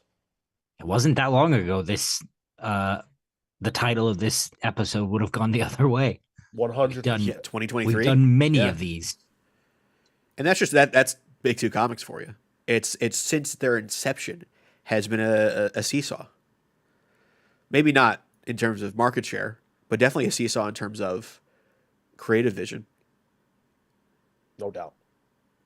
No doubt. The more of the deep dives that we do and the more exposed I get to what things were like in the decades that precede me, the more I see that what you just said is absolutely right. Like, Marvel has always dominated the sales, but their comics haven't always been that great. And they've had big swings that hit and some that missed. There we go. Hecatron speaks up. Thank you, Hecatron. I prefer Marvel characters, but DC is clearly operating on such a higher level creatively and are willing to take much bigger artistic risks. I wish we had the caliber of DC storytelling with Marvel. So Marvel head. Imagine like a Ram V style take on Eternals. Oh Like where is Marvel's New Gods right now? I don't think that exists no, in a creative definitely vision. not. Where it's No. a creative vision first, it's artistically different. Kieran Gillen killed him. Man, that Gillen Eternals is good too. Yeah. Yeah. Shame it had Assad Ribic on it, but you No, I can't pick love that. Assad. Dude, when Marvel had Rob V, they put him on Carnage. Which, to be fair, I think was a good book, but yeah, it's not. He's not getting Philippe Andrade to do a tale on the idea of death with Eddie Brock. Although I think the idea of death was a theme in Romney's story with Eddie Brock. Maybe he should have. Yeah. It was, but it's like, I don't know, man. Like nothing. Like I think Rom V's Marvel output was strong. I do. I liked it quite a bit. But it's nothing like New Gods. It's nothing like Resurrection, man. That's who he is. It's nothing like Detective Comics. Or even Swamp Why Thing. is it that even the good Marvel books from Rom V don't feel like Rom V? What is They feel happening? like Marvel How do books. they not get the best of Rom? It's the brand over the creator. Yeah. Yeah. Which again, And that's how it's been for a long time. and again, I think that's by design. Yeah. I think that is still a reaction post Image Comics booms of the 2010s when the architects left into their own things. I don't think Marvel, money wise, has an incentive to focus on the creators. They're focusing on characters. That's what they do. You're right. Absolutely right. Pierre Arnett, not a name I've seen before. Thank you for the comment. I like Ultimates, X-Men, and Miles, but that's it. I pick up so many DC books to even list, but I want to read more Marvel books. And look, Pierre, there are other good Marvel books. The list isn't terribly long in my opinion, and even the good ones just don't feel like they're doing special things. And that's kind of what DC has right now, that they're having a special moment, that Marvel just isn't in. Entertain D'Angelo says, I stick with Marvel right now more than DC because DC feels like they constantly have to stick to the status quo more than Marvel does. That is wild based on the output that DC has had recently. Yeah, I would love an expansion on that. Entertain me. Yeah, I think for me it feels like the inverse. Yeah. I think Nier here had a good bit. Marvel fan through and through, but been using the app to catch up with some Ultimates, AVA, and some of the X stuff. However, this was before Absolute and All In. Now I'm becoming more of a current DC fan. And even Chop Harder Alchemist. I voted Marvel, but I went from 95% Marvel in 2023 to 75% DC over the 2024 to 25. Woo! It's a huge shift. But like that lines up. That 2023 is when DC was in the shitter, really. Creatively seemed rudderless. Not that Marvel was doing great, but in comparison they were. Yeah. Like Nighthawk. Sorry, go ahead. I was gonna say, dude. He says he was 95% Marvel, but his icon right now is Absolute Batman. There you go. Yeah, dude. Nighthawk said, I've really been enjoying these fresh takes on Spider-Man and X-Men, but likewise with DC, I've only been reading Absolute Wonder Woman and Martian Manhunter. Just give me more creator-led projects free from canon. All right. All right. I mean, I can buy into that. Like you want less like continuity focused storytelling. I think both companies are doing that to some degree, but I think Marvel is doing it to such a degree that it's frustrating. Like a lot of the books that Marvel's putting out right now could have come out at any time. They don't feel continuity focused. I like the current Joe Kelly, Pepe Larraz Spider-Man book, Amazing Spider-Man. That book could have come out 5 years ago. 10. 10. Yeah, well, I don't know if Pepe Larraz was doing work back then, but yeah. Story-wise. 100%. 20?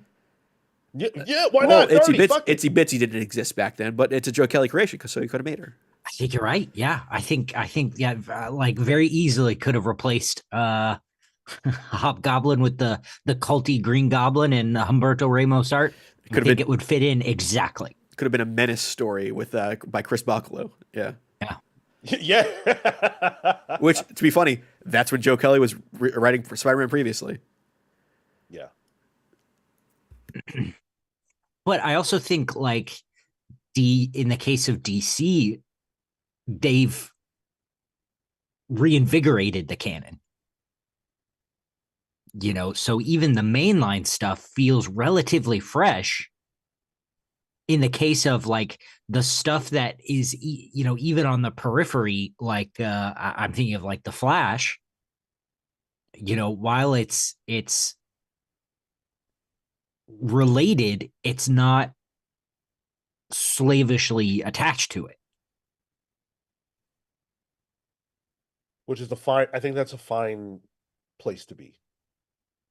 It's fine for your book to tangentially connect to the wider universe, kind of be doing its own thing. I think when every book is like that, you get to a place of it feeling not like a shared universe. And that's sort of where I'm at with Marvel, where it's to the point where it doesn't really feel like a shared universe. Like, I'm not reading Avengers right now. Does it have any relationship to the wider Marvel universe? Right now, it has a sort of relation to One World Under Doom, where this new Masters of Evil sees the vacuum of the Avengers being too preoccupied with an actual level threat, so they're doing their own thing. And it's, Sam Wilson has to stop them.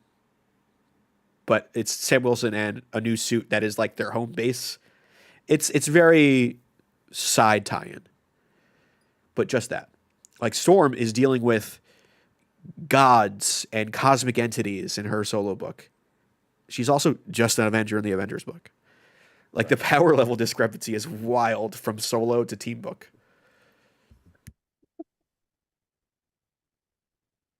Hey, Dante's Game Room says that makes no sense at all. What doesn't make any sense? Let's talk about it. What did we say that was illogical? Yeah, no pronouns here. Or actually, is that a pronoun? It's not. It's not. It's a different thing. I was going to say, focus on. Sorry, I got too into a bit there. Focus on letting us know what we're talking about, because I would like to see what makes no sense at all. I just don't know what you're referring to because of this being live and people listening to this at different points of time. Yeah, we forget what we say as soon as it comes out. I just did. Huh? And also, we're pro pronouns, by the way. Oh, Yeah. It's a bit. It's a bit. You went too far, though. Did I? You got lost. I did.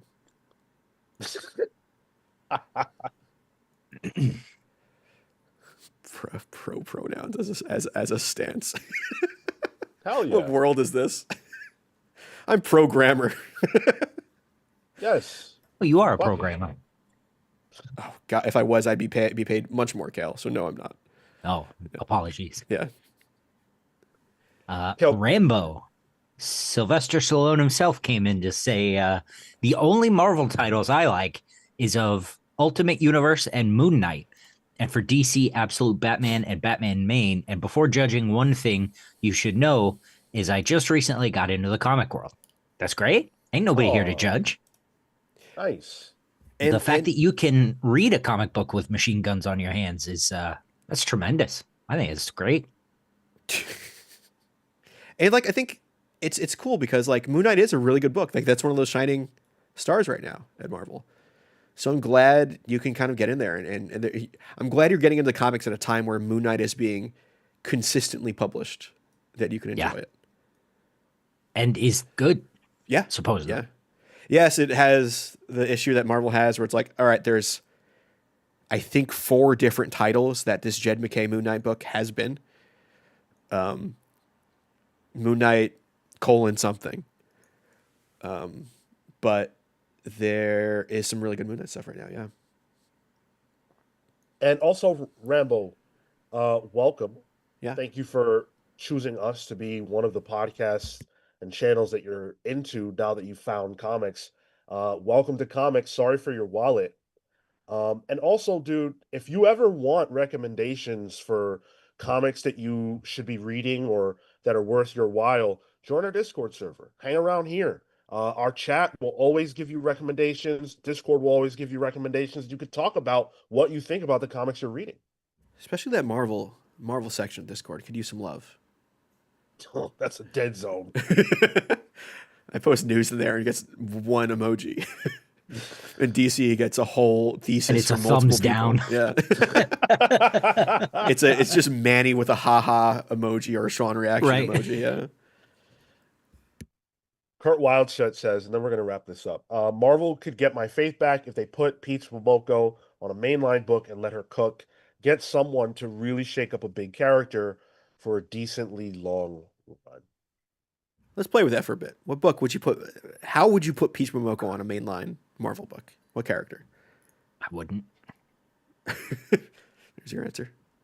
I'm going to be honest. I don't think I would either. And the only reason I say that, it's not about the quality of what she does, because I think what she does is really good. It's that she clearly doesn't have an interest, which is valid, in playing in a sandbox. Yeah. There's nothing wrong with that. The books that she did, the Demon what Days? was it? Yes. Yes. The Demon Days. Those were excellent according to the people that those were for. It weren't for me. But they're not in continuity. They're in their own continuity. Yeah. So I don't know if she's the person for that. I'd say I would sooner put her on a Marvel Rivals comic. Like double down on what she's there for. I'm with you guys. I'm not sure she would do what I want her to do on a 616 book. Yeah. It would sell though. I know you wanted to wrap this up, but I want to come back to two comments that are in response to stuff we've talked about. Entertain D'Angelo said, what I meant is lots of DC characters are trying to reestablish what they are instead of what they could become, where Marvel seems to be doing the opposite of their characters, bringing new aspects. And then Dante's Game Room says, similarly, what doesn't make sense, in reference to what he said earlier, is that DC is breaking ground and sticking to much the same old storytelling. Isn't, he clarified. DC isn't breaking ground and sticking to much the same old storytelling. Okay. I see. I think Entertain Me, that's a very astute observation, I think. And I think that's the Mark Waid effect. I think current DC is not afraid of what their characters are. And I think they're leaning into that. I think that is Mark Waid leaning into the hokiness with World's Finest and that kind of feeling, then leaking into the rest of the DC universe, either by his influence or not. I'm sure Absolute Power and some of the Mark Waid kind of shaping the world definitely helps that. And I think as a whole, DC is kind of leaning into that. Because I think James Gunn is doing something similar with what he plans for the movies. Like they're at least in the run up to that new film slate, they seem to be saying, "Hey, these are our characters. Here's what they are. We're going to just lean into it." And that seems to be the MO across the board for DC right now. Yeah, Metamorpho is a goofy ass character. Let's put out a goofy ass comic for him. One that Al Ewing specifically wanted to do. Yep. Whether you like that book or not, like it is his vision. That's what he wanted. He got it. And I think so much of what DC's doing is coming back to those fundamentals as well. Like for a long time, it felt like those were lost. Yeah, 1000%. Oh my God, yes. Superman's clear. Yeah. Yes, dude. For me personally, I track the rise of DC with Superman. Like, like Philip Kennedy Johnson's War World saga, right? And making it happened before that, but like making Superman a dad, the marriage with Lois, and really solidifying all of that. I think that Superman's trajectory, DC and Superman are tethered together in terms of that. Superman's had a real rehab period within the past like 7 years. I think it's as soon as John Kent became a mainline thing, and it wasn't just that weird side story. So what was that that crossover, Sean, during the New 52 era? The Convergence. Yeah. Yeah. Yep. And as much as that was shit, that was the first seed into making Superman what he is. Yeah, we had the Greg Pak run, we had the PKJ run, we had the Bendis run. All of that really rebuilt up, like for better or for worse, rebuilt the character to where he is now. And then, like Superman does, it inspired the line. I completely agree. I completely agree. Um, Dante says, I hated DC in the 80s and 90s and loved Marvel. Now it is completely the opposite. I don't have a single Marvel series in my pull box. Not a one is wild. Damn. Man, at least throw that Fantastic Four in there. Jeez. Man said, fuck that. He said, I'm only going to buy one company. I hate one and I love the other. That's it. Like my game room only has Arkham Asylum games in it now. I mean, look, Spider-Man's good, but it's like we said, it's a title that feels the same as it did 30 years ago. What do I need to read a new one for? I'll save the $5. I don't know about 30 years ago. We're talking. We just said. It's like Clone Saga. Yeah. Watch the Jackal. Just said that. The Jackal show up in 2 weeks. Itsy Bitsy is practically a clone. Oh, no. Yeah. She got Jackal written all over her. Jackal could be Hobgoblin. I mean, I wouldn't mind Itsy Bitsy Jackal and me, but, Whoa. No? All right. I mean, I'm not saying no. I'm just saying whoa. All right. This has been an incredible conversation. Thank you guys so much for participating in it. We are not done. Do not leave. In fact, what I want to do right now, because we have over 100 people with us, is I want to give back. Whoa. You guys are amazing. You guys are special to us. And we want to show that by gifting out some memberships. So we're going to gift out some memberships in just a moment. What I want to do before that is let you know that on Tuesday, this coming Tuesday, is our Dark Avengers book club. Yes, Cale. Guess what? I've done nothing today. Guess what I should have been doing? It's okay to do nothing. You just got to catch up now. That's all. Well, that's the problem. Tyler, I was reading the Dark Avengers, and after the first issue, there's a tease for a little old book called Secret Warriors, and it said Bendis and Hickman, right? And it's like Hickman is irrelevant. It's a side note, yeah.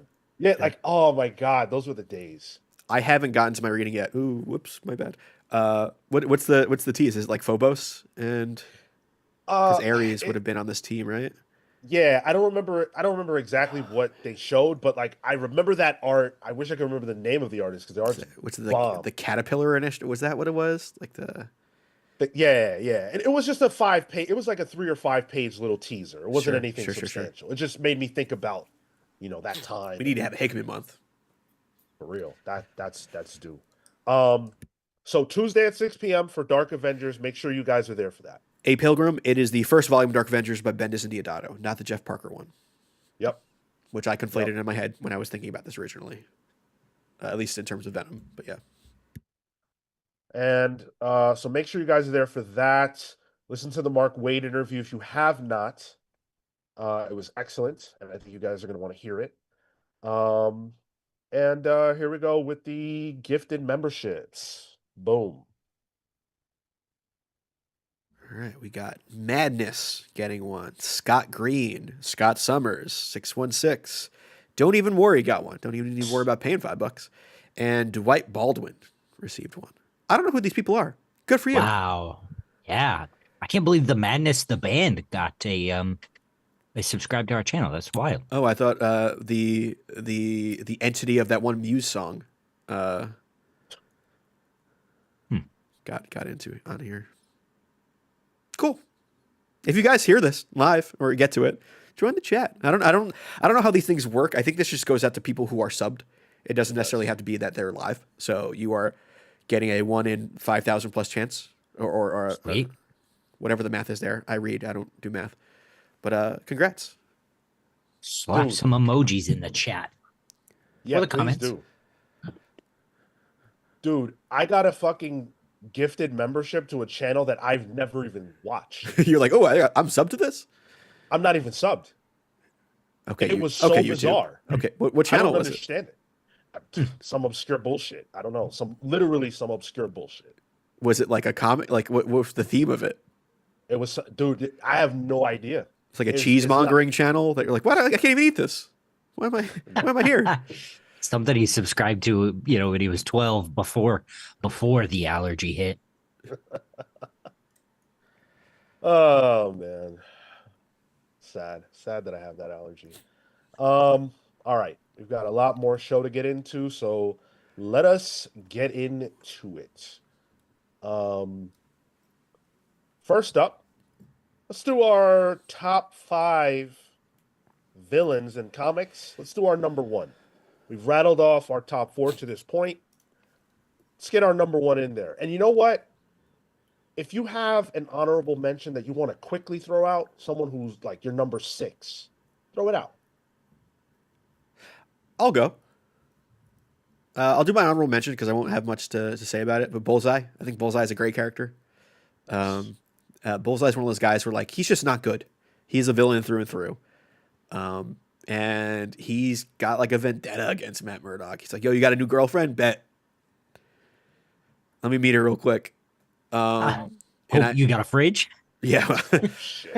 So that's why I like Bullseye, and like I unironically love Colin Farrell's Bullseye.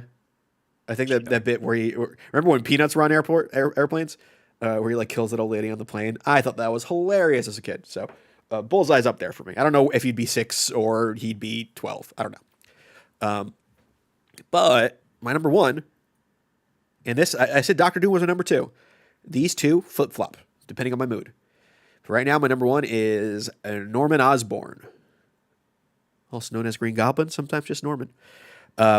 He was the guy when I was getting into comics, when I started getting into Marvel Comics and loving it, post-Civil War, into Secret Invasion, into Dark Avengers and Thunderbolts. Thunderbolts is one of my first, the Warren Ellis Deodato run was one of the first comics that I was like, yo, I'm in comics now. I'm enjoying this. I'm in there. This is a team I've never heard of before outside of comics. So like, who the fuck is Radioactive Man? But Norman was leading it, and I knew who Norman was. And that was kind of my tether. So he really kind of tethered me into the Marvel Universe. It was my gateway drug in a way. It's like I got the Goblin serum for my love of Marvel. And I just love how, yes, he is a horrible dude. He has done horrible things to Peter Parker. He's the dad of his best friend who took this Goblin serum and just hates Spider-Man. And it's just an all-around bad dude. But contrary to how some people feel, I also like not his redemption, but his gradation throughout the past 20 years or so. I like that he's been portrayed as a mentor figure. I like how he's been portrayed as someone trying to ditch his villainous ways, but can't do it. He's always going to go back to it. And it's, I use it as a turn of phrase now. Like when I call something the Green Goblin mask, it's talking to me. It's like, oh, I really want to go to that because it's just tempting me. So the fact that he has this other person in him that is always there, no matter if he's a good guy at the time or not, that other shoe can drop, and things could be horrible for Peter Parker again, and he knows it too. I just love that. I think it's a great dynamic. Boy, I've got 2 quick honorable mentions, and I'm gonna take advantage of that because They're both from Batman the Animated Series. Clayface and Hardak. Hardak? Yeah. The computer. Yeah, I The- know. yeah. He makes the robot that thinks it's Batman. Oh, though those episodes, the Hardak episode specifically, gave me nightmares. One of my most vivid nightmares uh of my childhood is like Batman taking off that mask and he's the broken red-eyed Hardak robot. It was horrifying. I love it. I've watched those recently. They hold up. Oh, they're gonna get another classic Cale Roxy Rocket shout out. Well, listen, she's always up there. Sure. But my number one is the Flash's Rogues. Just overall, not one specific one. Captain Cold's probably my favorite, but overall, I love the idea that the Rogues are just together this entity within themselves that have a code. They're not here for shenanigans the way like the Joker and Green Goblin are. Like they're not necessarily out to straight up kill the Flash specifically the way like the Reverse Flash is. They just they're just people who have had a bad turn in some way or another, and they want to get rich and get out of it. And that varies wildly between any one. But over the years, they've gotten weirder and weirder. Like the original Captain Boomerang hooked up with I think it was the Flash's daughter, and that's how we got Captain Boomerang Jr., who has super speed powers. Captain Cold's sister is Golden Glider, who has super speed powers. Wild. I just think that the Rogues and their relationship to the Flash is such an interesting dynamic that is unique within Central City and Keystone City, and we don't see it anywhere else in comics. And I think it's something, frankly, that could stand to come back. My honorable mention is Green Goblin, Norman Osborn. I don't even know how he didn't make my top five because I do deeply love that character, but I agree with everything Tyler said, and since he already spoke on it, I won't belabor the Green Goblin. But man, if Norman Osborn isn't just a piece of garbage, and I love him for it, but he's also a broken piece of garbage. Like, he was probably not a great guy before the Goblin Serum. Well, he's a rich guy, so of course not. Yeah, right. And I forgot to shout out his cornrows too. Nobody's got waves like him in comics.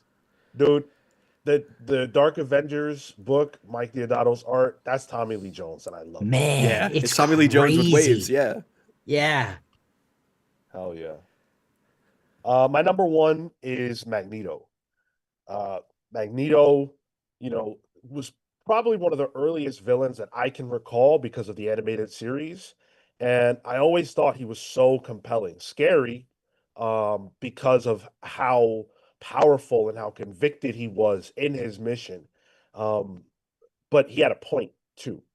And that I think is probably why I love him so much, is that Magneto's got a really valid reason to be doing what he does. And I don't agree with it, but I understand it. And that place, when you can get to that place with a villain, you really have something. That's partially why I wish he was still towing that line of villainy. I love him as a hero. I think they've done a great job with him, but I think the X-Men lost something by losing the counterpoint. The point of Professor Xavier is, integration and hope for a better future. And the point of Magneto is, don't forget what they did to us. Don't forget what they would still do to us. And don't forget the fact that they hate us. Um, and that we shouldn't allow them to continue to kill our children and our babies. I love that.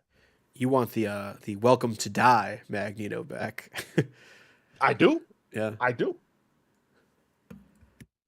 Which is weird for me because like Magneto is probably top 10 characters of all time for me. But coming up with this list, he didn't compute as a villain in my eyes anymore. Like I agree with him so much now, and in terms of what he stands for, that it doesn't seem villainous, and that's by design at this point. It's almost like he is still the counterpoint to Professor X, but Professor X's vision is now the bad one.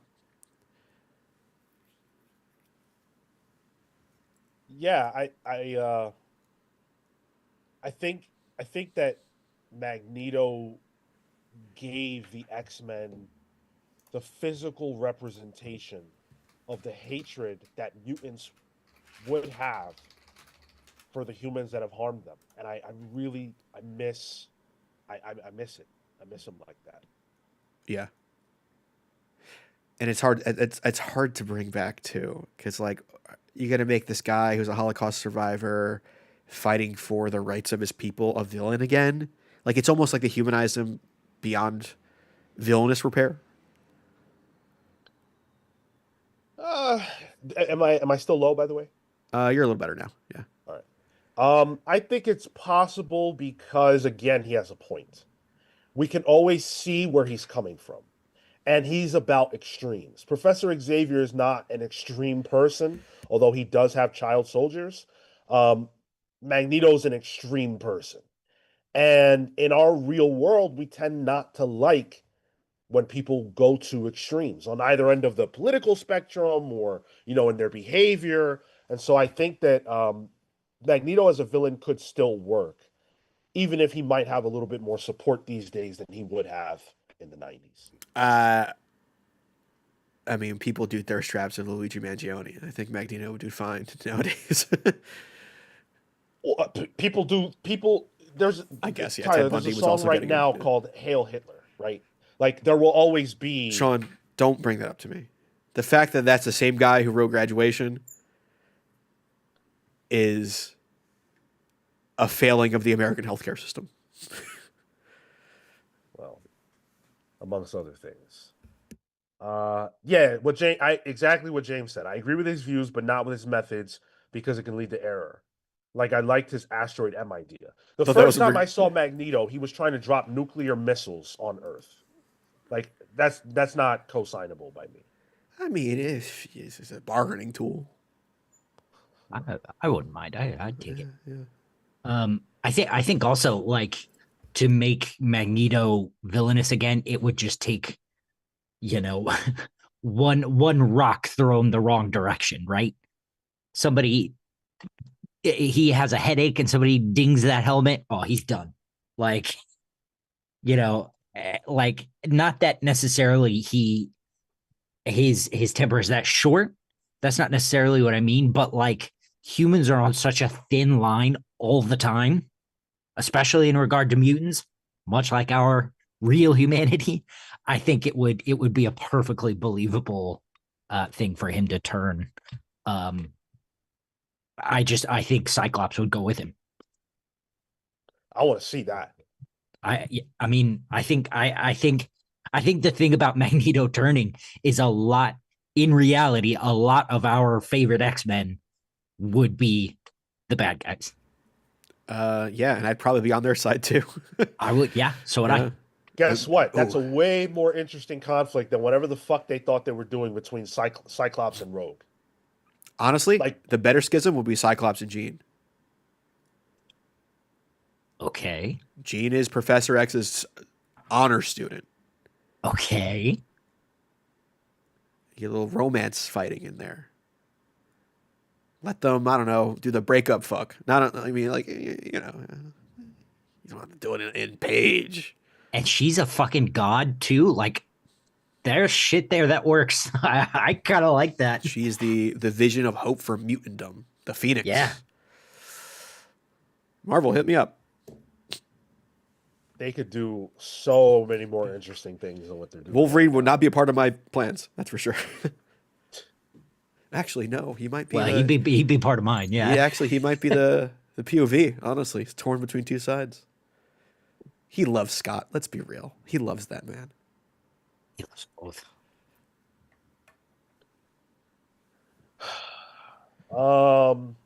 Rambo says, "What is your thought about the current MCU? How do you think the story will move forward with Doom as the main villain? And do you think I will get a chance to be the Punisher in Secret Wars?" You know what? Listen, you have stiff competition with John Bernthal. I've seen him. I haven't seen you, but your name is Rambo. So that makes me feel like you might have Lester's a still out. shot. Yeah. Yeah. Yeah, you could have a shot. Thoughts about the current MCU? We'll get into that a little later on. We'll talk about that a little later. Actually, are we talking about that now? Let me see. It is next on the Damn. docket. Yeah, you might have your segue there. Yeah, thank you for that wonderful segue that you have given me. Because yes, we are indeed going to talk about that right now. The MCU recently announced a big change. Something big is happening, and that something is that their movies were delayed. The Avengers movies, Doomsday and Secret Wars, have been delayed. Some people are not surprised by that. I very much am. Avengers Doomsday moved from May 1st to December 18th, 2026, which I believe is the same release date as Doom Messiah. And Avengers Secret Wars is moving from May 7th to December 17th, 2027. This comes from Deadline reporter Mark Grober, who pushed this news out. Um, according to the article, insiders noted that these two films are among the biggest ever made, and the delays simply allow more time to execute on a gargantuan vision. I'm okay with this. If what the reasoning is there is true. I rather creatives have more time to put out what their actual vision is. But also, like, I kind of like the idea of like Disney getting hold of that holiday period and putting out their movies there. Like, sure, what the fuck is a summer blockbuster at this point? But they've done that. They did it recently for another movie. Like the Avatar movies have come out in December, so that's usually a big time for that. I think this year, Fire and Ash is also in December. Hi, big Avatar head here. So I'm cool with that. Yeah, I mean, at this point, Brand New Day is going to be coming out before Avengers now. Because that didn't get touched. That was 20. Was that 26 or 7? I think it's 26. Let's see. Let us see. Which might debunk the idea that it's inside some kind of war world setting. Well, they may also. It's July 31st, 2026. It could also get delayed. It could. It could. Much like Blade. Yeah, these things do happen. God, I would love that. Somebody put up. I saw on Twitter. I forget where it was. It was like this San Diego Comic-Con press is wild in hindsight, and it was the one where they announced they announced Thor: Love and Thunder, Eternals, Blade, and Black Widow pre-COVID. And it was like, oh yeah, all those things worked out great. Yeah, no kidding. If the movies need more time, great. Sure. Take all the time you need. You cannot have the narrative around these films being they look bad. Like they look bad, they look rushed. You can't have that. I don't think anyone was saying that about Infinity War or Endgame. I think they both looked pretty good, regardless of whether you like those movies or not.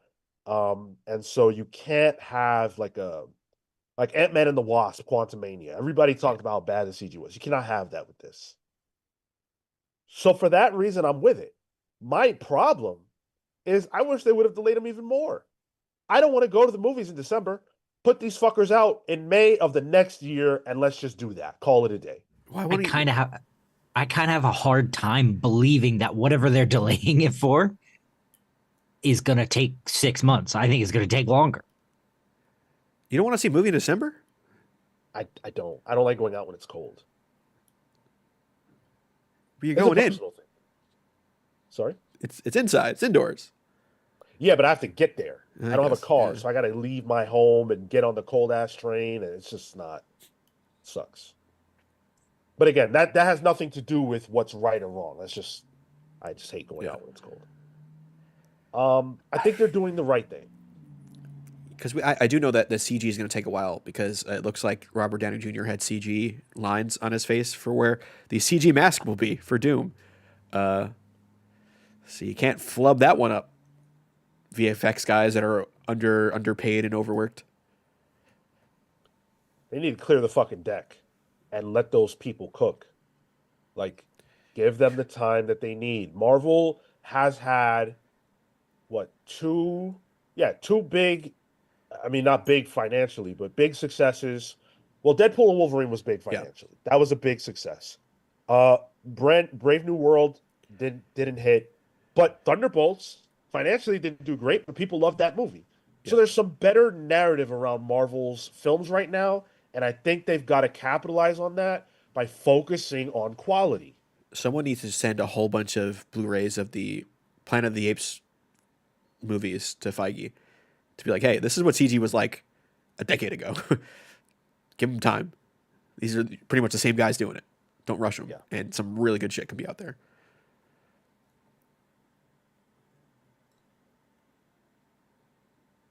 The announcement is what it is. The movies are delayed. I think, obviously we want these movies to come out as quickly as we can get them. It is worth acknowledging that this year is when we were supposed to get Kang Dynasty. It was May 20 something, right? Yeah, I believe so. Usually is, yeah. Like last week or something would have been. Well, 24th, it probably would have been yesterday. Yeah, that might be true. We would have been praising the tremendous work for Jonathan Majors. Yeah. I mean, listen, dude ate. Well, I regret that. Ooh, I'm gonna say it, but I'm gonna regret it. Dude ate the shit out of Ant-Man. He has been eating Well, shit. you know what I mean? You did. I've got a shout out right now. An incredible person who I don't know, Drew Walker, who joined Whoa. us on Patreon in the Palsverse tier for a year. Ooh. Holy cow. Drew, thank you so much. You are the real MVP. Hopefully you don't decide we suck because you're in for a year, so you must like us pretty good. We'll keep trying to do the same thing so you continue to enjoy us. Thank you, brother. I will reach out to you a little later to talk about your origin and what you want that to be. Same with you, Entertain Me. We'll get in touch. We'll send you guys a CG mask in the mail. Crocodilla Trenen, jeez, says I think they'll use that CG for scars. That probably makes more sense. Actually, no, it doesn't. Use makeup. We'll Come use makeup. on. Whatever happened to the art of SFX? That's frustrating, man. Because you watch some old movies and they still look really good. Yeah. Like Terminator 2 still holds up. It looks real good. Get James Cameron at the MCU. Fucking sold, dude. He Let's wouldn't do go. it. It's got to happen eventually. James Cameron's X-Men. Nah, it's not gonna happen. It won't happen. He requires too much control in what he does, which And it would is take good for too him, long. and it would take too long. Yeah. That's probably the biggest issue. Because I think if James Cameron was willing to throw his hat in the ring, Marvel would they'd move heaven and earth. He's a to big have Disney him. guy. Yeah. But yeah. They have a friggin' a third of a theme park based on his creation. Great beer there too. Let's not move too far past Jay Sage's £4.99 super chat. I'm more a DC guy, but Marvel and DC give me different things. Like the Hulk and Wonder Woman are my fave characters, but I love DC lore and cosmic Marvel. Hulk and Wonder Woman. Interesting. It is true though. People get different things out of the big two. Like, yeah, they both have a cosmic section, but you might prefer one over the other. Street level, same deal. So Shu Patel says, get anyone who does Toku SFX. This stuff would be epic. You're absolutely right. Any episode, if you look at any anniversary episode of Super Sentai or Kamen Rider, and it looks decades better than several Marvel movies. Should just not be the case. There's no excuse. There's no excuse at all. I am an MCU lover, defender, obsessor, but there's no excuse for these movies to look the way they look sometimes. And it's hard to defend now. Like, you just like, what are you supposed to say? There's no reason other than them not giving a fuck. Yep. Not enough to do the right thing. The reason's been And stated so- by the VFX team. Just, we don't have enough time, and there's too many last minute changes. Yep. Yeah. Can't co-sign that. Kurt Wildshit says, I'm still on my MCU M. Night Shyamalan agenda. Hell yeah. I would kill for get him on Midnight Suns. Not after Trap, dude. I felt like I fucking walked into a trap watching that. Okay. That I wasn't very good. loved Trap. I thought Trap was great. Is it an M. Night Shyamalan movie? Fuck yes, it is. And it knows it. So much so his daughter, can't really act, is prominently in it. In one of the best, worst performances I've seen in a long time. Hey, good for her. Yeah. Need to use him to pull Captain America off the old beach. The beach that makes you old. Is that where he is? That's why that's their first. Yeah, that's what happened. That's what happened. He's on the old beach. Yeah. He had the super soldier serum, but Honestly- he got on the beach that makes you old. Hold on, hear me out, guys. Josh Hartnett, Ghost Rider. We're in a Hartnett renaissance right now. I need someone a little gruffer. Josh Hartnett is a gruff boy. He ain't look gruff and Trap. What a weird thing to say. Gruff boy. And in that tone too. Josh Hartnett is a gruff boy. I think it was accidentally What he was, channeling him. mom? I was channeling some McElroys there by accident. Yeah, you were. Oh shit.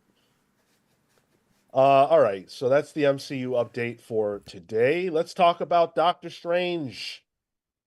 Doctor Strange of Asgard is coming to an end, sort What? of, kind of, because issue 5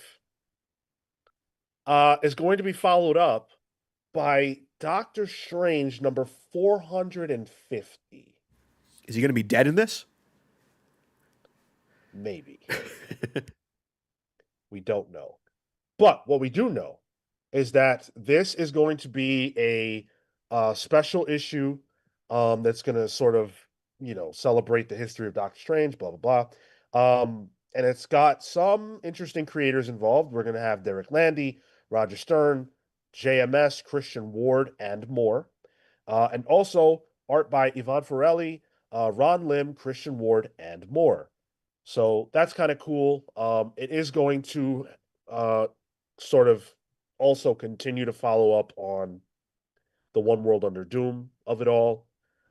I don't know if we know if this numbering is just going to continue on and they're going to do Doctor Strange from 450 onward with the same creative team, or what's going to happen. I imagine we'll know in the next set of solicits, but this is what we know right now. Great Lineal U cover on it, by the way. Yes. And I like how it's showcasing a lot of the more recent versions of Strange. You have like the Strange of like where I think it was Donny Cates' run in the background there. You have Mark Waid's Cosmic Doctor Strange at the bottom. You have Strange on the cover with Clea. I'm cool, especially Christian Ward drawing Doctor Strange. Yes, That's cool. give me that. That I would like to see. It's typical anniversary issue. Just a jam band. Let's get some good people on the book that I think would do a cool little fun stories. I'm fine with it. I think Doctor Strange has typically been one of the more consistent characters at Marvel. Of Asgard withstanding. But isn't that exactly what we just talked about? Christian Ward. Christian Ward makes perfect sense Yes. for Doctor Strange. Yep. I see that vision. Yeah. Honestly, writing and drawing. Sure. He's got the chops at writing. We know that already from his DC stuff. I guess my only quibble, and it's really not that big of a deal at this point, but it's like you're going from issue 5 to 450, dude.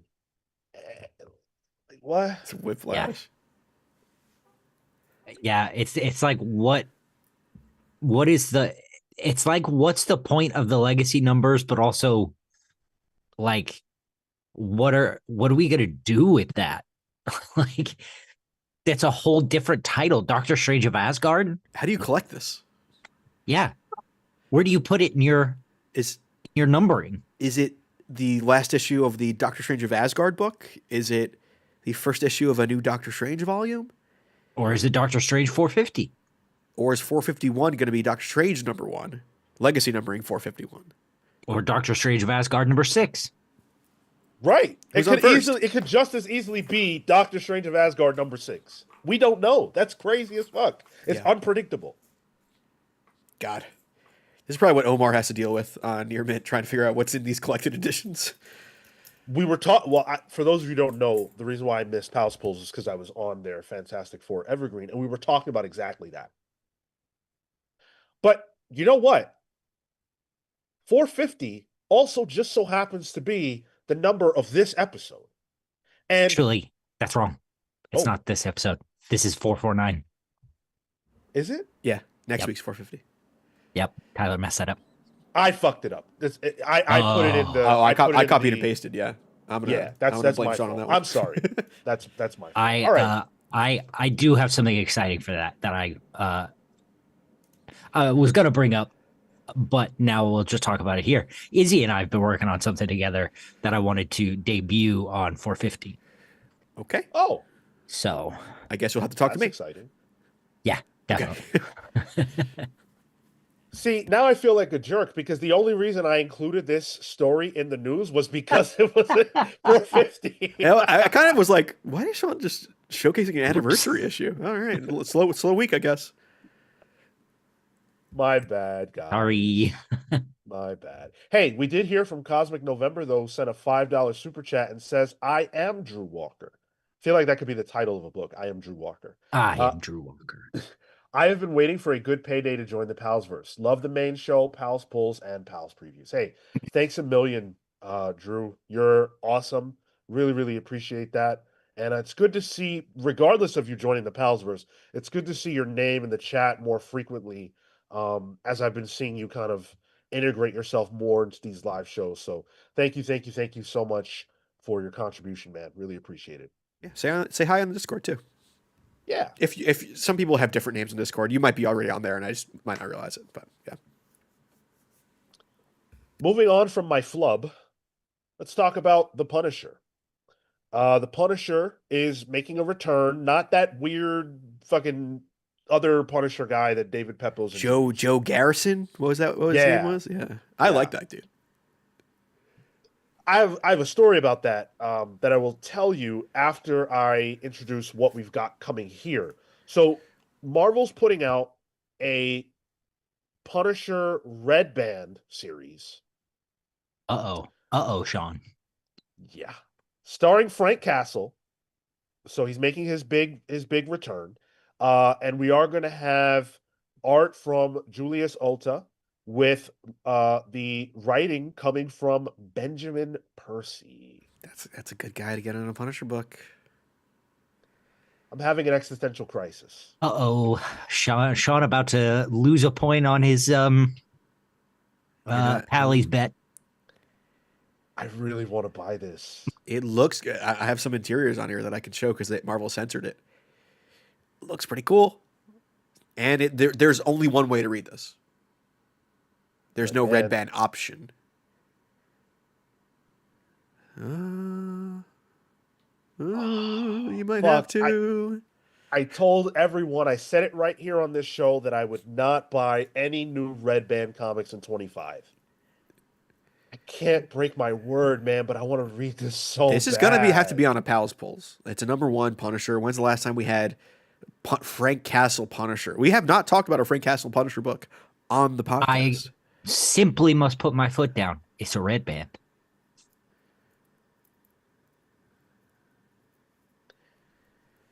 If you guys were to say you really want to review the book, then I mean, I'm obviously not going to stand in the way of that.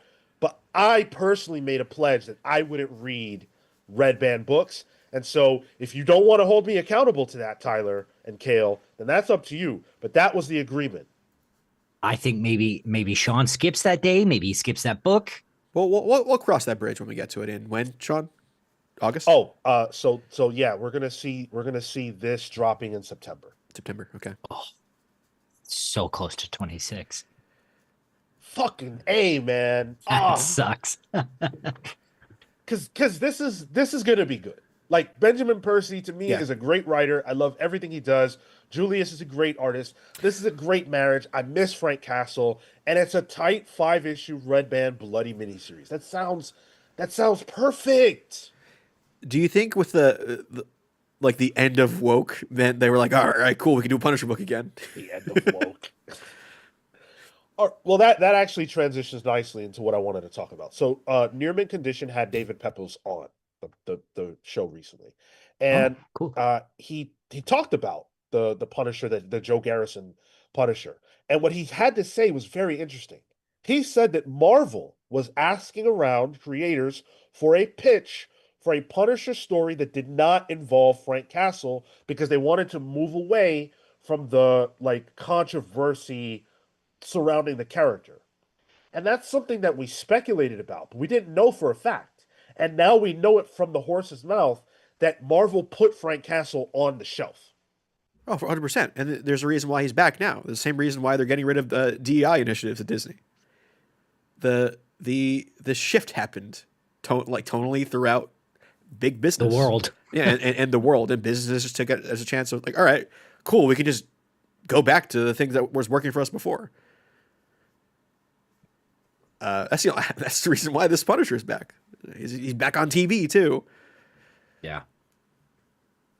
Damn, that would have been the TV thing would have been my guess, but yeah, I can absolutely see your point.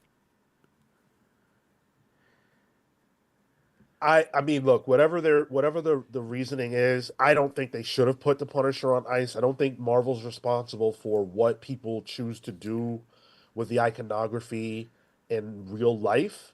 I don't like the way that all of this stuff has affected the Punisher character. I'm glad they're bringing back the classic outfit.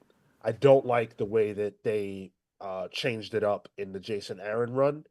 So I'm happy about this. I want this book. I think it's good that it exists. But I know that there will be people who disagree with that. And if it's not for you, my recommendation would be to skip this one because it's going to be bloody. It's going to be a bloody affair. There's no doubt. And I think if you understand who Frank Castle is, you understand that's not what the symbol is in real life. Right. It's quite the opposite, actually. I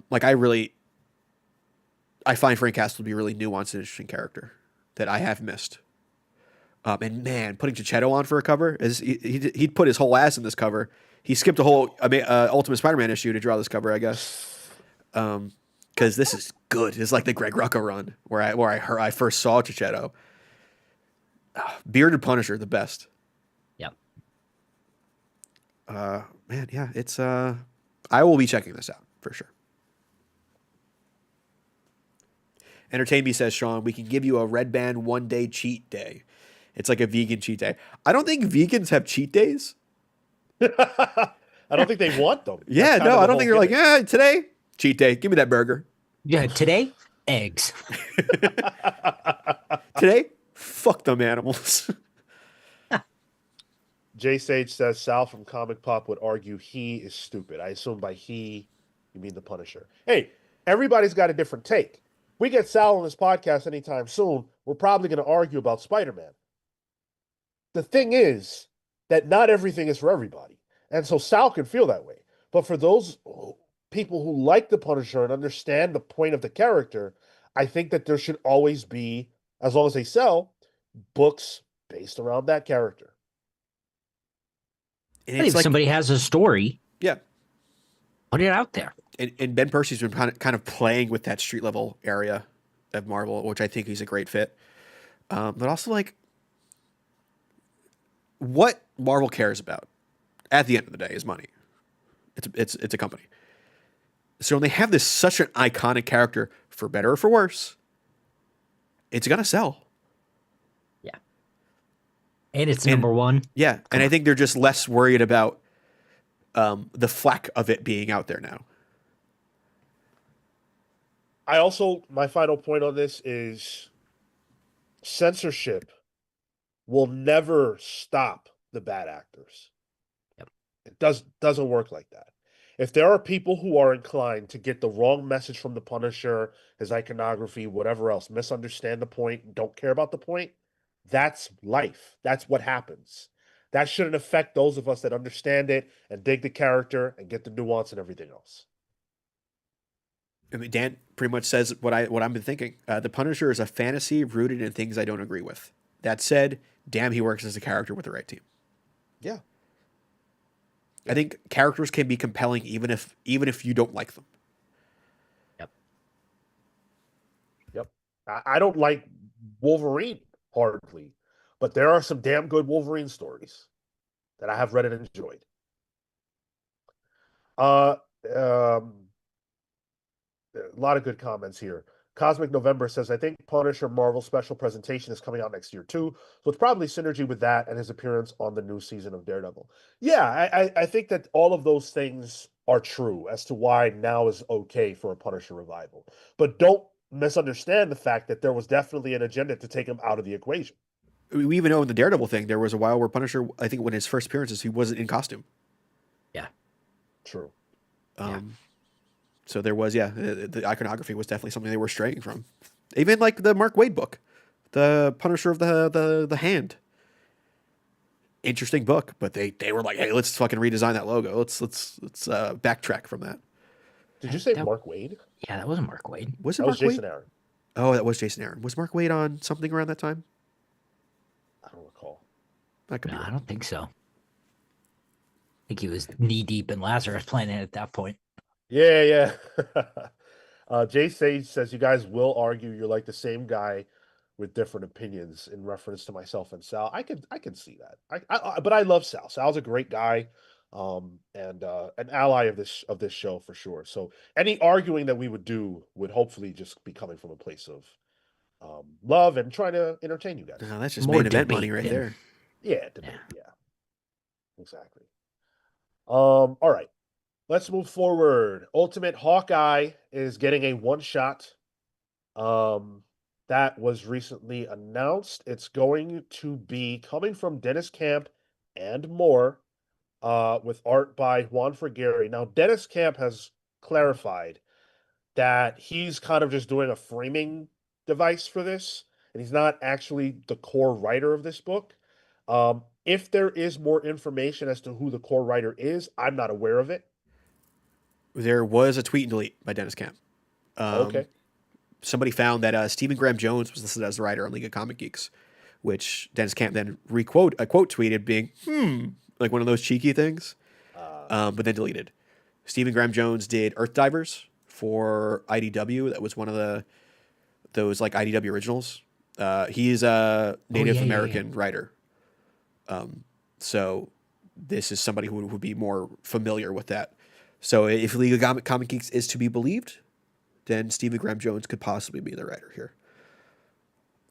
Which again, we just talked about earlier. You know, a well-known writer with a lesser well-known writer doing a book in conjunction to help elevate both a character and a creative. And to help the sales of the book. Yep. Dennis Camp's name on there will definitely help it sell. I love that. The solicit reads, following the hit debut of Hawkeye in the Ultimate Universe and Dennis Camp and Juan Frigeri's Ultimates, Charlie Ramsey, aka Hawkeye, will star in their very own thrilling adventure in Hawkeye #1. The first solo one-shot of the new Ultimate line will arrive this September. First appear, blah, blah, blah, Jesus Christ. Now, in an adventure that reveals more of Ultimate Hawkeye's history, the expert Archer breaks away from the team to embark on a covert operation to take out the Maker single-handedly, a mission that will have massive impact on the future of the Ultimate Universe. Yeah, I like how they're just like, you guys are just taking too long. I'm just going to go over to him real quick. I'm going to end the Maker. Hawkeye, they're not the pick I would have picked for a solo one-shot. That being said, I don't dislike this. I like this idea. Plus, like a one-shot with a Hawkeye, that's kind of his whole thing. I also like this RB Silva cover where the maker looks like he's just busting a fat nut. Yeah, I know what he's making. He's, Wow. Sure. I am into this. I think maybe it was you guys on Thursday, maybe it wasn't, but I've definitely seen people saying that the characters in the Ultimates book are lacking in characterization and moments that kind of allow us to connect to them better. And so I think that this one shot, assuming that there will be more, this is a great way to do that. Put the spotlight on those characters without detracting from what Ultimates is doing. I really, really like this. I think this is inspired, and I kind of wish that we got this a little bit more, actually. yeah, Ultimate She-Hulk would be a great one shot. Like I feel like those intro issues in Ultimates were great and did some great work for those characters. Subsequent issues, they become homogenized and just part of the team. They're just a member. That I think this will help reestablish their name Charlie Ramsey, right? Is that yeah. Yeah. And I also like the idea of like, here's just one dude with a bow and arrow who just wants to kill the Maker. Like the Maker, the most powerful being in this universe. And it's not Clint, but this is a very Clint thing to do. Just be like, fuck it, I'm gonna do it. Yeah. We need this. I I agree, but this is probably the one character that I don't particularly care about. I didn't care about their introduction. It didn't work for me, and the amount of time that we've had with them on the Ultimates has done nothing for me. So for me, there's not that much reason to go for this. I completely understand that because, quite frankly, the Ultimates book hasn't done a lot to sell you on why you ought to care about a one shot based on this character. What I will say is that hopefully this one shot does it. Sure. And I think like the thing that will make this a must pick up is consequences. Because like we already know Hawkeye's probably not going to kill the Maker. Yeah. Wouldn't it be funny if he does though? That would rule. Yeah. That would rule. But it's like I'll just wait, the 6 months, right? And Dennis Camp is doing the real Dennis Camp thing where he's hyping up this book. He's like, you gotta check this out. I think he retweeted one. He's like, if you want to know why Doomsday was delayed, read this book. And I'm like, this is some carny work right now. He's a troll, but that narrative he spun about how Ultimates issue 4 was going to tie into the Robert Downey Jr. of it all, that shit worked. It did work. Yeah. That shit worked. So this is gonna be dropping in September. So we do have a little bit of a wait. I think it is September 3rd is when we're gonna be getting this. So is it oversized? Do we know?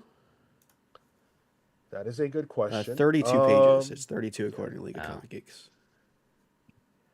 Okay. I guess that's a little oversized. It's like a half chub. Yeah.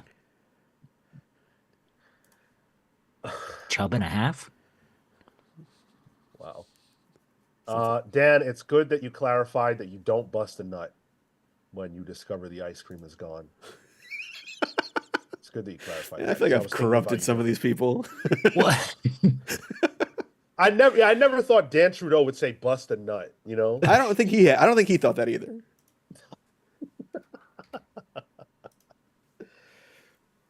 Near says, what month does the Maker break out? We've got Ultimate said 5 months remaining, I think, right? So This was 13.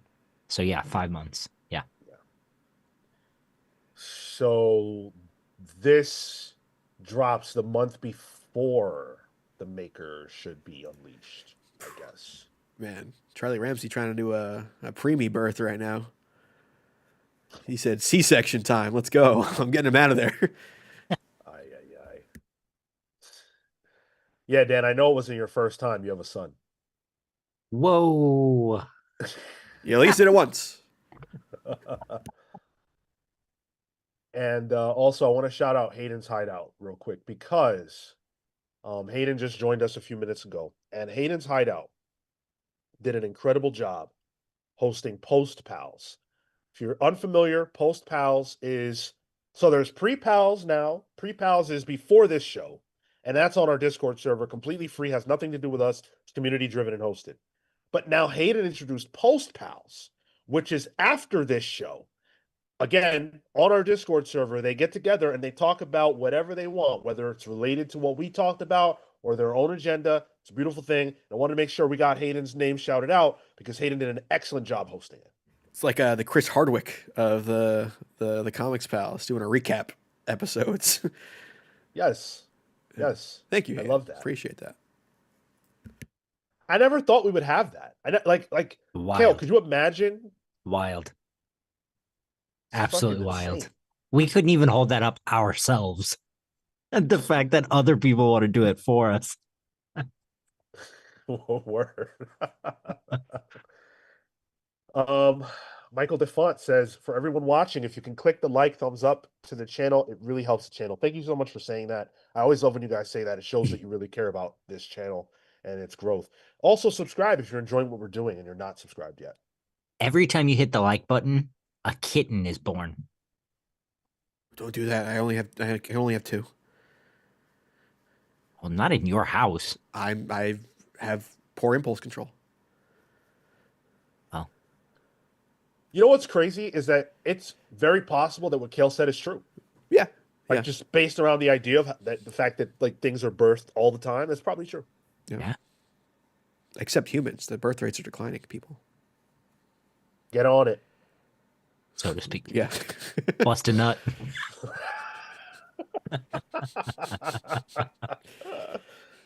Oh shit. All right, the way we're going to close the news portion out today is this was very nearly the main topic today. If there had been a Oh, little boy. bit more going on with this, it would have been. Mark Millar, ever the car salesman, ever the showman, is claiming, not explicitly, but sort of subtextually, that he has been tapped to write the DC versus Marvel event that we know is coming. Here's what Mark Millar said on social media. Okay, when I was on holiday around 18 months back, I was swimming in the sea off the coast of Oman and had this amazing idea for a Superman story. I swam back to the boat, got a notepad and pencil, and scribbled wet notes so I didn't forget it. Cut to a couple of weeks later, and I mentioned this on Twitter. DC's head honcho getting in touch with me and asking me to write it. Towards the end of last year, Marvel boss CB Cebulski asked me if I fancied doing something big for them again, even if it was just a one-off project. But I said the same as I said to DC, which was that Netflix exclusivity forbade me from doing work at other studios, and I still had a ton of work to get through. But the idea of doing something outside of Miller World, just this once, really intrigued me. And I get ahead on everything, carving out 12 weeks to do a special project you're going to hear about on Tuesday next week. Stay tuned. P.S. The artist is spectacular. Now, Mark Millar, since this post, this was Thursday.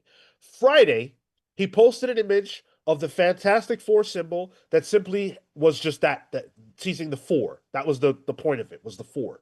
Today, he posted something very similar, and I had it. I had the Is image. it a 3? The 3, yeah. I had it. He's I lost counting it, but it was down till Tuesday. right. Yeah. Counting down to this announcement on Tuesday. And if I remember correctly, it was a DC related 3. His 5 was also the Superman logo in 5. There you go. Yeah, he's Oh, is that right? teasing big 2 work. There you go. Boy, I didn't think I could be less interested in a DC versus Marvel event in 2025. Wow. Oh man. Oh man. if this is what it is, if Mark Millar is writing, because also Dan Mora teasing something too. So I don't know if that's the artist. Right. Which that interests me. Mark Millar, he hasn't written anything recently that's done anything for me. The closest was the premise of Magic Order, which then was not executed in a way that interested me. A Millar book in 2025, Millar is not the interesting part. He gets good artists. That's undeniable. But that's as far as I'll go with the Millar book. I find him to be very milquetoast, and he loves playing both sides in every sense of the word. It's frustrating how middling he is in morals and opinions on everything. He is a typical, I'm going to put out something for me. Like all Millar cares about is himself. Good for you. It's worked for him business wise most of the time. An actual book by him does no interest for me.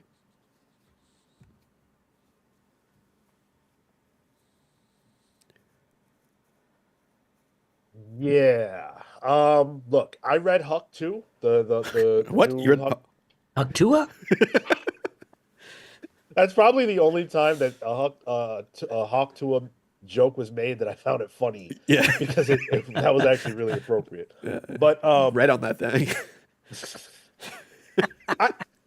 I liked it. I thought it was pretty good. I think Mark Millar still has chops, but I have no interest in him being the writer of this. Yeah. I think that whoever they choose, writer and artist, it should sort of be like a reward to some degree. Like it should be somebody that's in-house already. I wouldn't want them to seek out anybody that isn't in-house, because Jonathan Hickman's been putting in work. Mark Waid has been putting in work. Ram V's been putting in work. Kelly Thompson's been putting in work. Pepe Larraz, Dan Mora, George Jimenez, all these people have been putting in work. I don't think you need to go out of the stable for this. I really don't, especially because Mark Millar hasn't played in the sandbox in well over a decade. What does he know about it? Yeah. And what if they teamed him up with Dennis Camp? Like those two are just fighting and writing just to come out with something. I also don't think this. I mean, I guess this works in both favor and against your sort of argument. There is like, how could this event have anything to do reflect the worlds as they are? Yeah. You know, Mark Millar doesn't know. It might be for the best. This has to be evergreen in every sense of the word. Yeah. I agree with you. I think it does have to be evergreen. I guess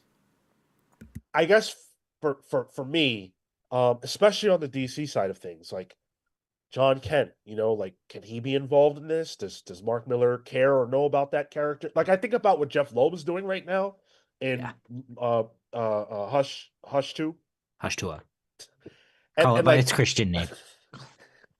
I don't want that vibe for this. Like, it can be good, it can be evergreen, but I also think it can represent the characters and ideas that are relevant right now, or at least to some degree. Like, they don't need to do everything with John, but like, he could be there. I think he should be there. I can't see him writing a Superman right now that is thematically what Superman is at the current point. Like, he is a guy I could have seen writing Superman 5 years ago. I don't know. I've ever read a hopeful Mark Millar book. Huck. Yeah, I guess. Hope isn't a hard thing to achieve. 2025? It's oh well. Pretend to achieve, I guess, is a better way to phrase. I think him not being in touch and I do think that the greater point of what are these two universes? How have they grown since the other specials? I think that's an incredibly valid point. And I was just thinking while you were saying that, Sean, about like the difference between Mark Waid and Mark Millar, because someone in the chat brought him up. And for me, one really important, crucial detail between them is that in his time away from DC, Mark Waid has really made it a point to explore other genres and other aspects of the comics industry. You know, he relaunched Archie. He was the editor in chief at Humanoids for a while, and he even crossed the pond to Marvel. You know, and did some work on Daredevil and Captain America. And I just think we need someone who will. I mean, not just put hope out there, a posture, but to give these characters something to anchor them. You know, not just hope, but emotion. And that's why I think Mark Waid is the guy to do something like this, not Mark Millar. It'd be funny though if this is what he's teasing. It is the Marvel versus DC crossover, but what we don't know is the Marvel DC crossover is like a Marvel 1000 sized anthology book of a whole bunch of mini crossovers, and he's got a 3-pager in it. Listen, If he needed 12 weeks to do 3 pages, this fucker is slow. Yeah, I don't want this to be true. Even if Dan Moore is on it, no, thank you. Would I read it? Yeah, but I would have want it. Well, let's add a slightly new wrinkle to the bit because Mark also put out a newsletter and talked about this. So he said, I also wanted to give you a heads up about our massive news coming out Tuesday this week. This isn't just one, but 2 big news stories. One being a publishing thing where I use that 12 weeks carve out I'd arranged to do some outside Miller World work. The other piece of news is a movie. Who cares? Blah, blah, blah, blah, blah. A few months back in a pub, I met my old friend CB Sobolski, current head of Marvel, and talked to him about doing something too. I've got Huck, I've got all these books, blah, blah, blah. This year and next, so this is a self-contained, isolated project. Whatever could it be? Find out on Tuesday when the 2 big news stories break. Also, next month, another live-action movie gets announced. Okay, this dude is just a promotion machine. So he's being very coy, but Rich Johnston, published today, claims that he heard from a source who's very close to the project that was announced that this is completely inaccurate. Quote, neither has any plans with him right now. So this is all just some pick-me shit to promote his... Incredible. Honestly, hey, wouldn't put it's past just him. a 4. No, I'm just putting It's numbers just a up there. 4. Yeah. Oh God. Come on. You know what? I'll have a lot more respect for him if that's true. That's who he is, though. That's who he is. Oh yeah, his 3 this week was a Gotham 3, right? With Batman. His big announcement. His big announcement is that he's got to sell his 1993 Hyundai Sonata. He's a buyer.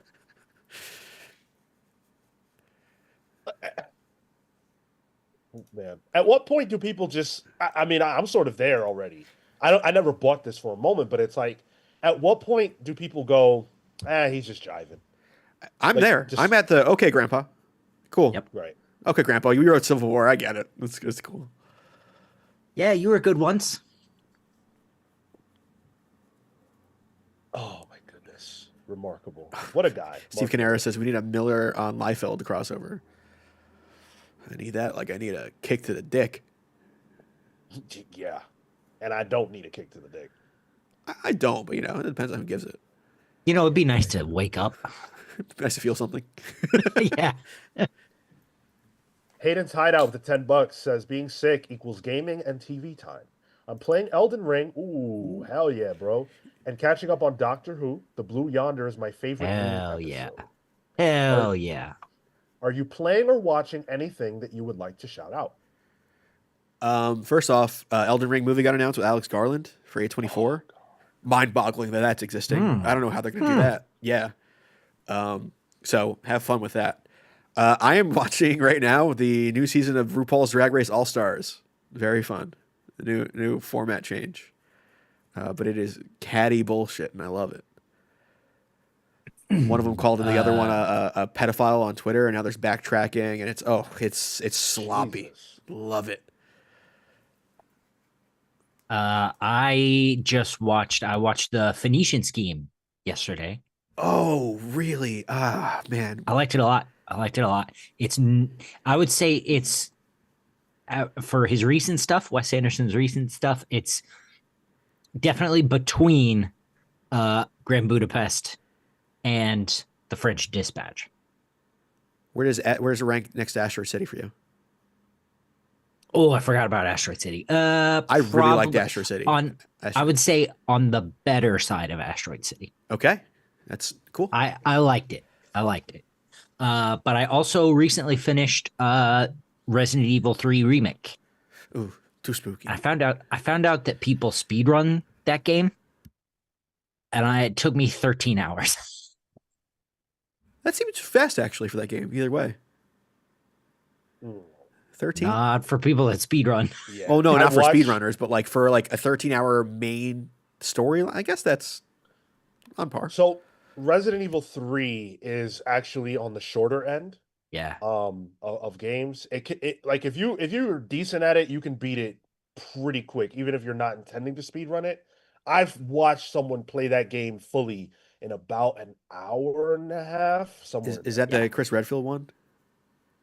That's the one that has It's Jill. Is that where Jill and the Nemesis. Jill? Just somebody just like screams that at some point. Probably. I can't do those games. great I'm game. a little pussy bitch when it comes to horror games. This one was nowhere near as scary. They really wanted to do something with similar to the Tyrant from RE2, but it did not hit the same way. The Tyrant is terrifying, but the Nemesis was just an annoying little bitch. Yeah, they toned down the scare factor a lot. I felt in that game. Play the first person one. Was it 5 or 6? 7. That 7. game is fucking horrifying. I did the intro and I shut the game off. I was like, I'm good. I'm working my way through them. I wish I had VR so I could do do Man, it. In if VR. I could ship you my VR headset, I would. I would do it. I'd do it for the Patreon. Shit. I can only go so far because like I love Five Nights at Freddy's so much, but I cannot play those games. They fuck me up, man. I have pretty good reactions in video games, but when I'm scared, all that shit shuts off, and that game terrifies me. Are you gonna play the Dead by Daylight stuff with 5 Nights at Freddy's? Nah. No, okay. They're more actiony games, really. I have been playing an incredible game, one of my favorite games of all time. It is called Clair Obscur Expedition 33. Oh, dude, Wow. I heard that is phenomenal. One of the greatest games I've ever played in my life. It has taken my soul. Yeah. It has ripped my heart out, which is crazy because my heart's already fucking ripped out, and it stomped on it. But I'm deeply in love with it. It is amazing. It was a whole bunch of Bethesda. It's like a whole bunch of like new developers too. Yeah. Like a whole bunch of like junior developers they're like, hey, let's make something. Was it Bethesda that they came from, or was it Ubisoft or Ubisoft? It was You're Ubisoft. right. You're right. Ubisoft. Yep. Yeah. They were frustrated with what was going on over there, and they dipped out and they've made their own company. They found the writer, I believe, on Reddit. The writer of the game, she came from Reddit. The guy who did the score too was like a SoundCloud guy. Yeah. SoundCloud guy. So it's very much a like homegrown game, but it doesn't feel like that. It doesn't play like that. It's polished. It's amazing. It's $50 too. So it's not like crazy expensive. I adore it. I like. Isn't I wish I could do a podcast about it. I've been thinking about it all the time. isn't It is Charlie the Cox? only thing that brings me happiness. What? Charlie Cox is in it too, right? Daredevil. No, but it looks exactly like him and sounds like him, but it's actually not him. Okay, that's probably what I'm seeing. Like if people saying it sounds like him. Okay, yeah. Yeah, yeah, 100%. Have to resurrect the video game pals. What's I up, wish. internet? I was so desperate to talk about it. For one moment, I thought about hitting up Pete to be like, "Yo, do you have plans to talk about this game?" That seems like a Pete game to play. That's for sure. He is playing it. Yeah. And as far as watching, you know what I'm watching? I'm watching the Knicks get the absolute dog shit beat out of them by the Pacers, and I'm loving every second of it. I popped hard as hell when my man Tyrese Ending the stream. Halliburton dropped this meme. Ending the Beautiful. stream. I'm ending the stream right now. As a New Yorker, I can't stand for this. I don't have a horse in the race of sports, but as a New Yorker, It's a beautiful thing to watch. I'm loving it. Like the Knicks would do this, right? They would suck you in to make you believe, oh my God, this is their year, and then lose in such a way that has never in the history of basketball ever happened. Game one, that loss, that was a historic loss. And only the Knicks could produce that kind of failure. And I love it. I love it. Such a hater. Only for the Knicks. I'm only a hater for the Knicks. I've been watching these guys on TikTok and Instagram. They do Last Take Live, which is they are characters of like Stephen A. Smith.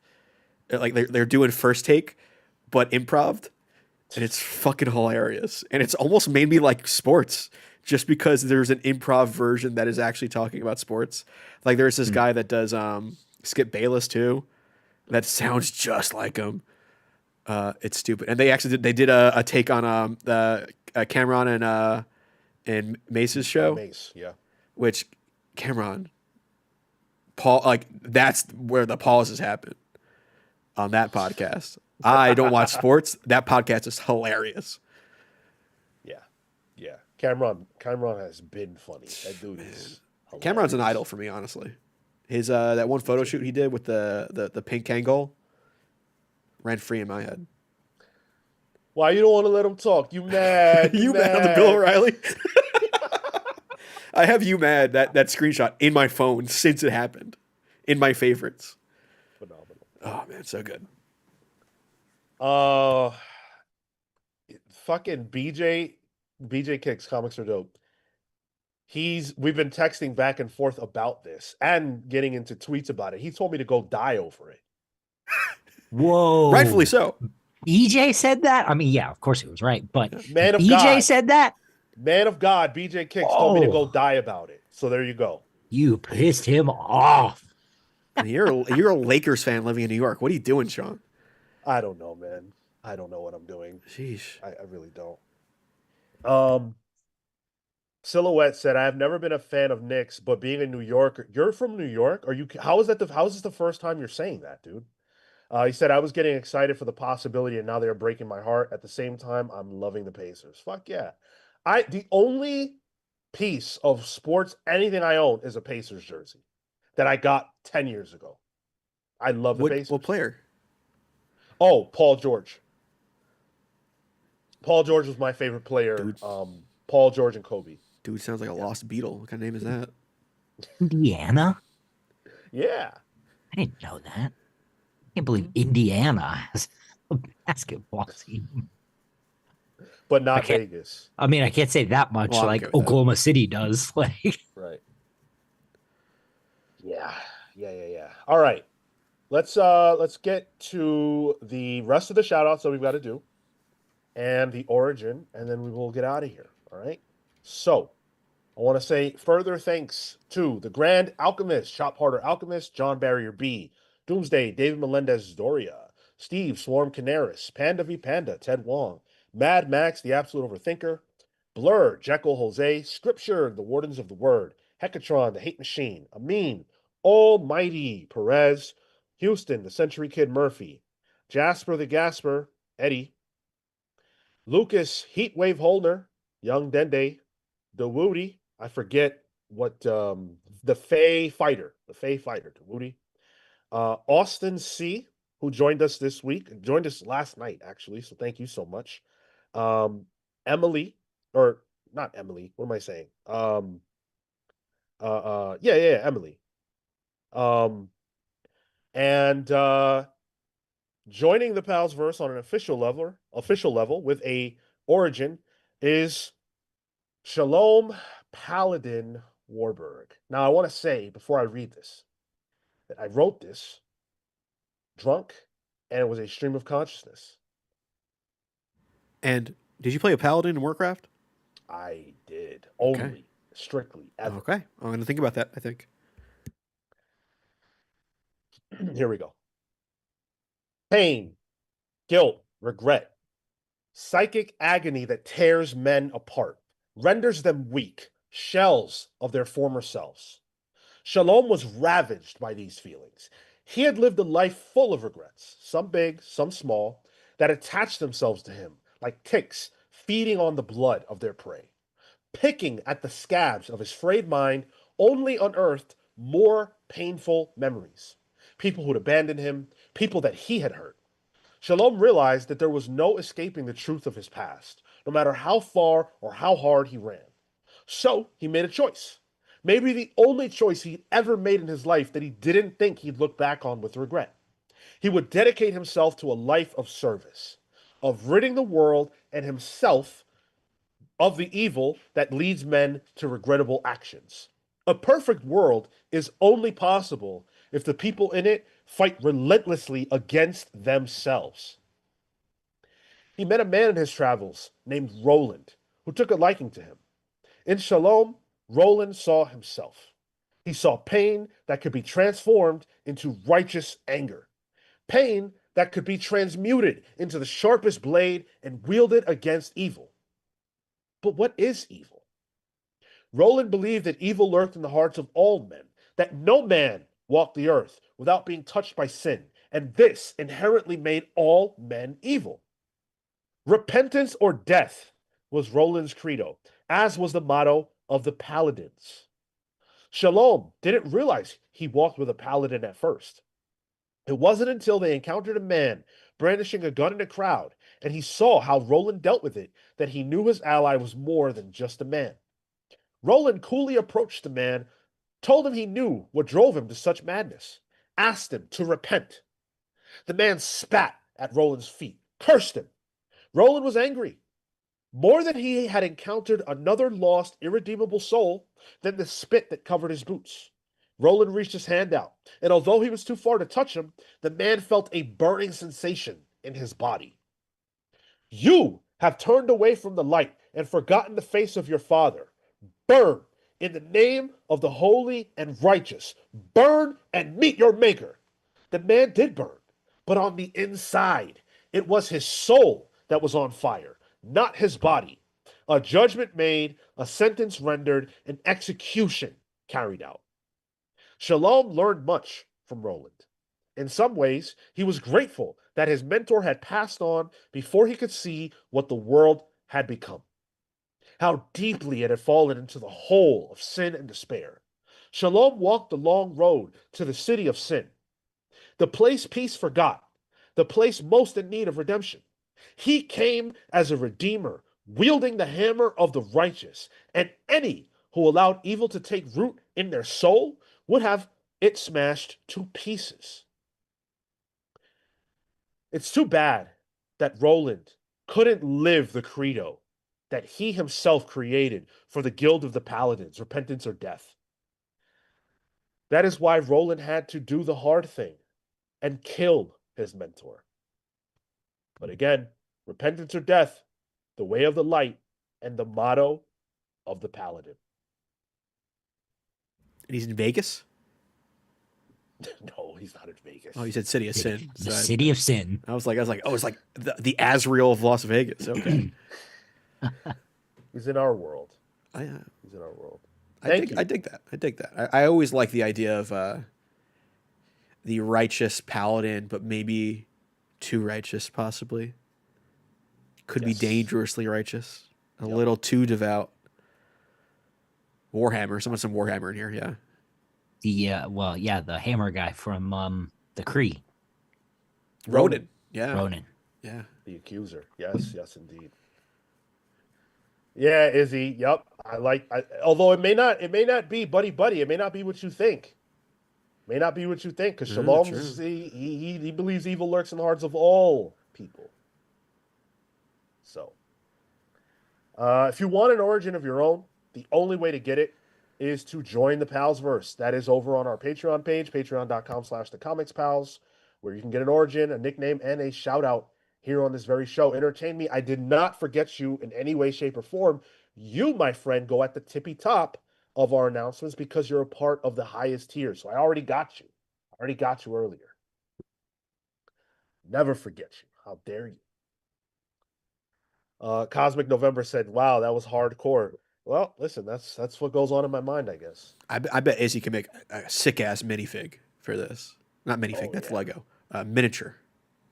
Oh yeah. It'd be funny if Hell like yeah. all the Palsverse characters are like these detailed miniatures, and then this one is just a Lego. Yeah. Oh, Electrix is right. I did somehow. I have your name written down. I'm sorry. Yeah, I do have it written down. Somehow I always skipped you over. Peter, Living Lightning, Electrix. Yeah, I'm so okay. sorry about that, dude. My bad. And then Charlotte, Little Miss Marvel said, "I've been feeling sick today, so thank you for giving me something fun to listen to for a few hours." Hey, you know what? You're very welcome, Charlotte. I am glad that you enjoyed yourself, and anything that we can do to make your guys' days a little better, we're happy to. Yeah, you're very welcome. Get well soon. Yes. Yes. What do you mean you don't have an origin, Dan? I think Dan got his name. He was name only. Way He would when have we been one of the started first. this. Yeah. Yeah. Dan, I the feel like truth. I feel like there was an origin though. Like the Yeah, truth is sounding. It might not have been as Detailed. detailed, Yeah. but there Might have to was look that up. one. The idea of what the origins were might have been expanded since. everyone has one, but they're not all elaborate. The early ones were very short. Yeah. Which is why at certain tiers said- you can get either updated or expanded stories if you'd like. Yes, He exactly. said you named the power, but you said you'd get back to the origin later. Oh, all right. If I that is trust the Dan. case, It's the truth. Dan, then I owe you. Okay. Okay. Done deal. I will get on that. I will get on that. You know what? You guys have been great today. It has been an incredible show. Thank you so much for all the support. Really means a lot. Monday, we have Pals previews coming up. So 1 p.m. Monday, get there for that. To make sure every one of those gets over 1,000 views. That helps us out a ton. Tyler puts a lot of effort into that. And I know you're And- off. It's Memorial Day. If you're in the U.S., you ain't doing anything. Just put it on while you're Watch it. grilling. And guess Yeah. what? In the UK, it's also a bank holiday. Which one? And if you're not in Liverpool, Bicky Wiki Day? yeah, that sounds right. Okay. If you're not in Liverpool, I know you ain't got nothing going on. So Liverpool has a ton of stuff going on this weekend. So if you're in Liverpool, you're definitely busy. But if you're not, you have no excuse. Charlotte, Monday, we better see that listen. Make sure you hit the like button on your way out. Tuesday is the Dark Avengers Book Club, 6 p.m. Eastern. We will be live for that. So make sure you're here. Thursday is Pals Pulls, as ever, 6 p.m. Eastern. And then we're right back here Saturday for the main show all over again. So that's your week with the Comics Pals. Thank you so much for tuning in. We appreciate every single one of you. And we'll be here for you all week. So until then, take care.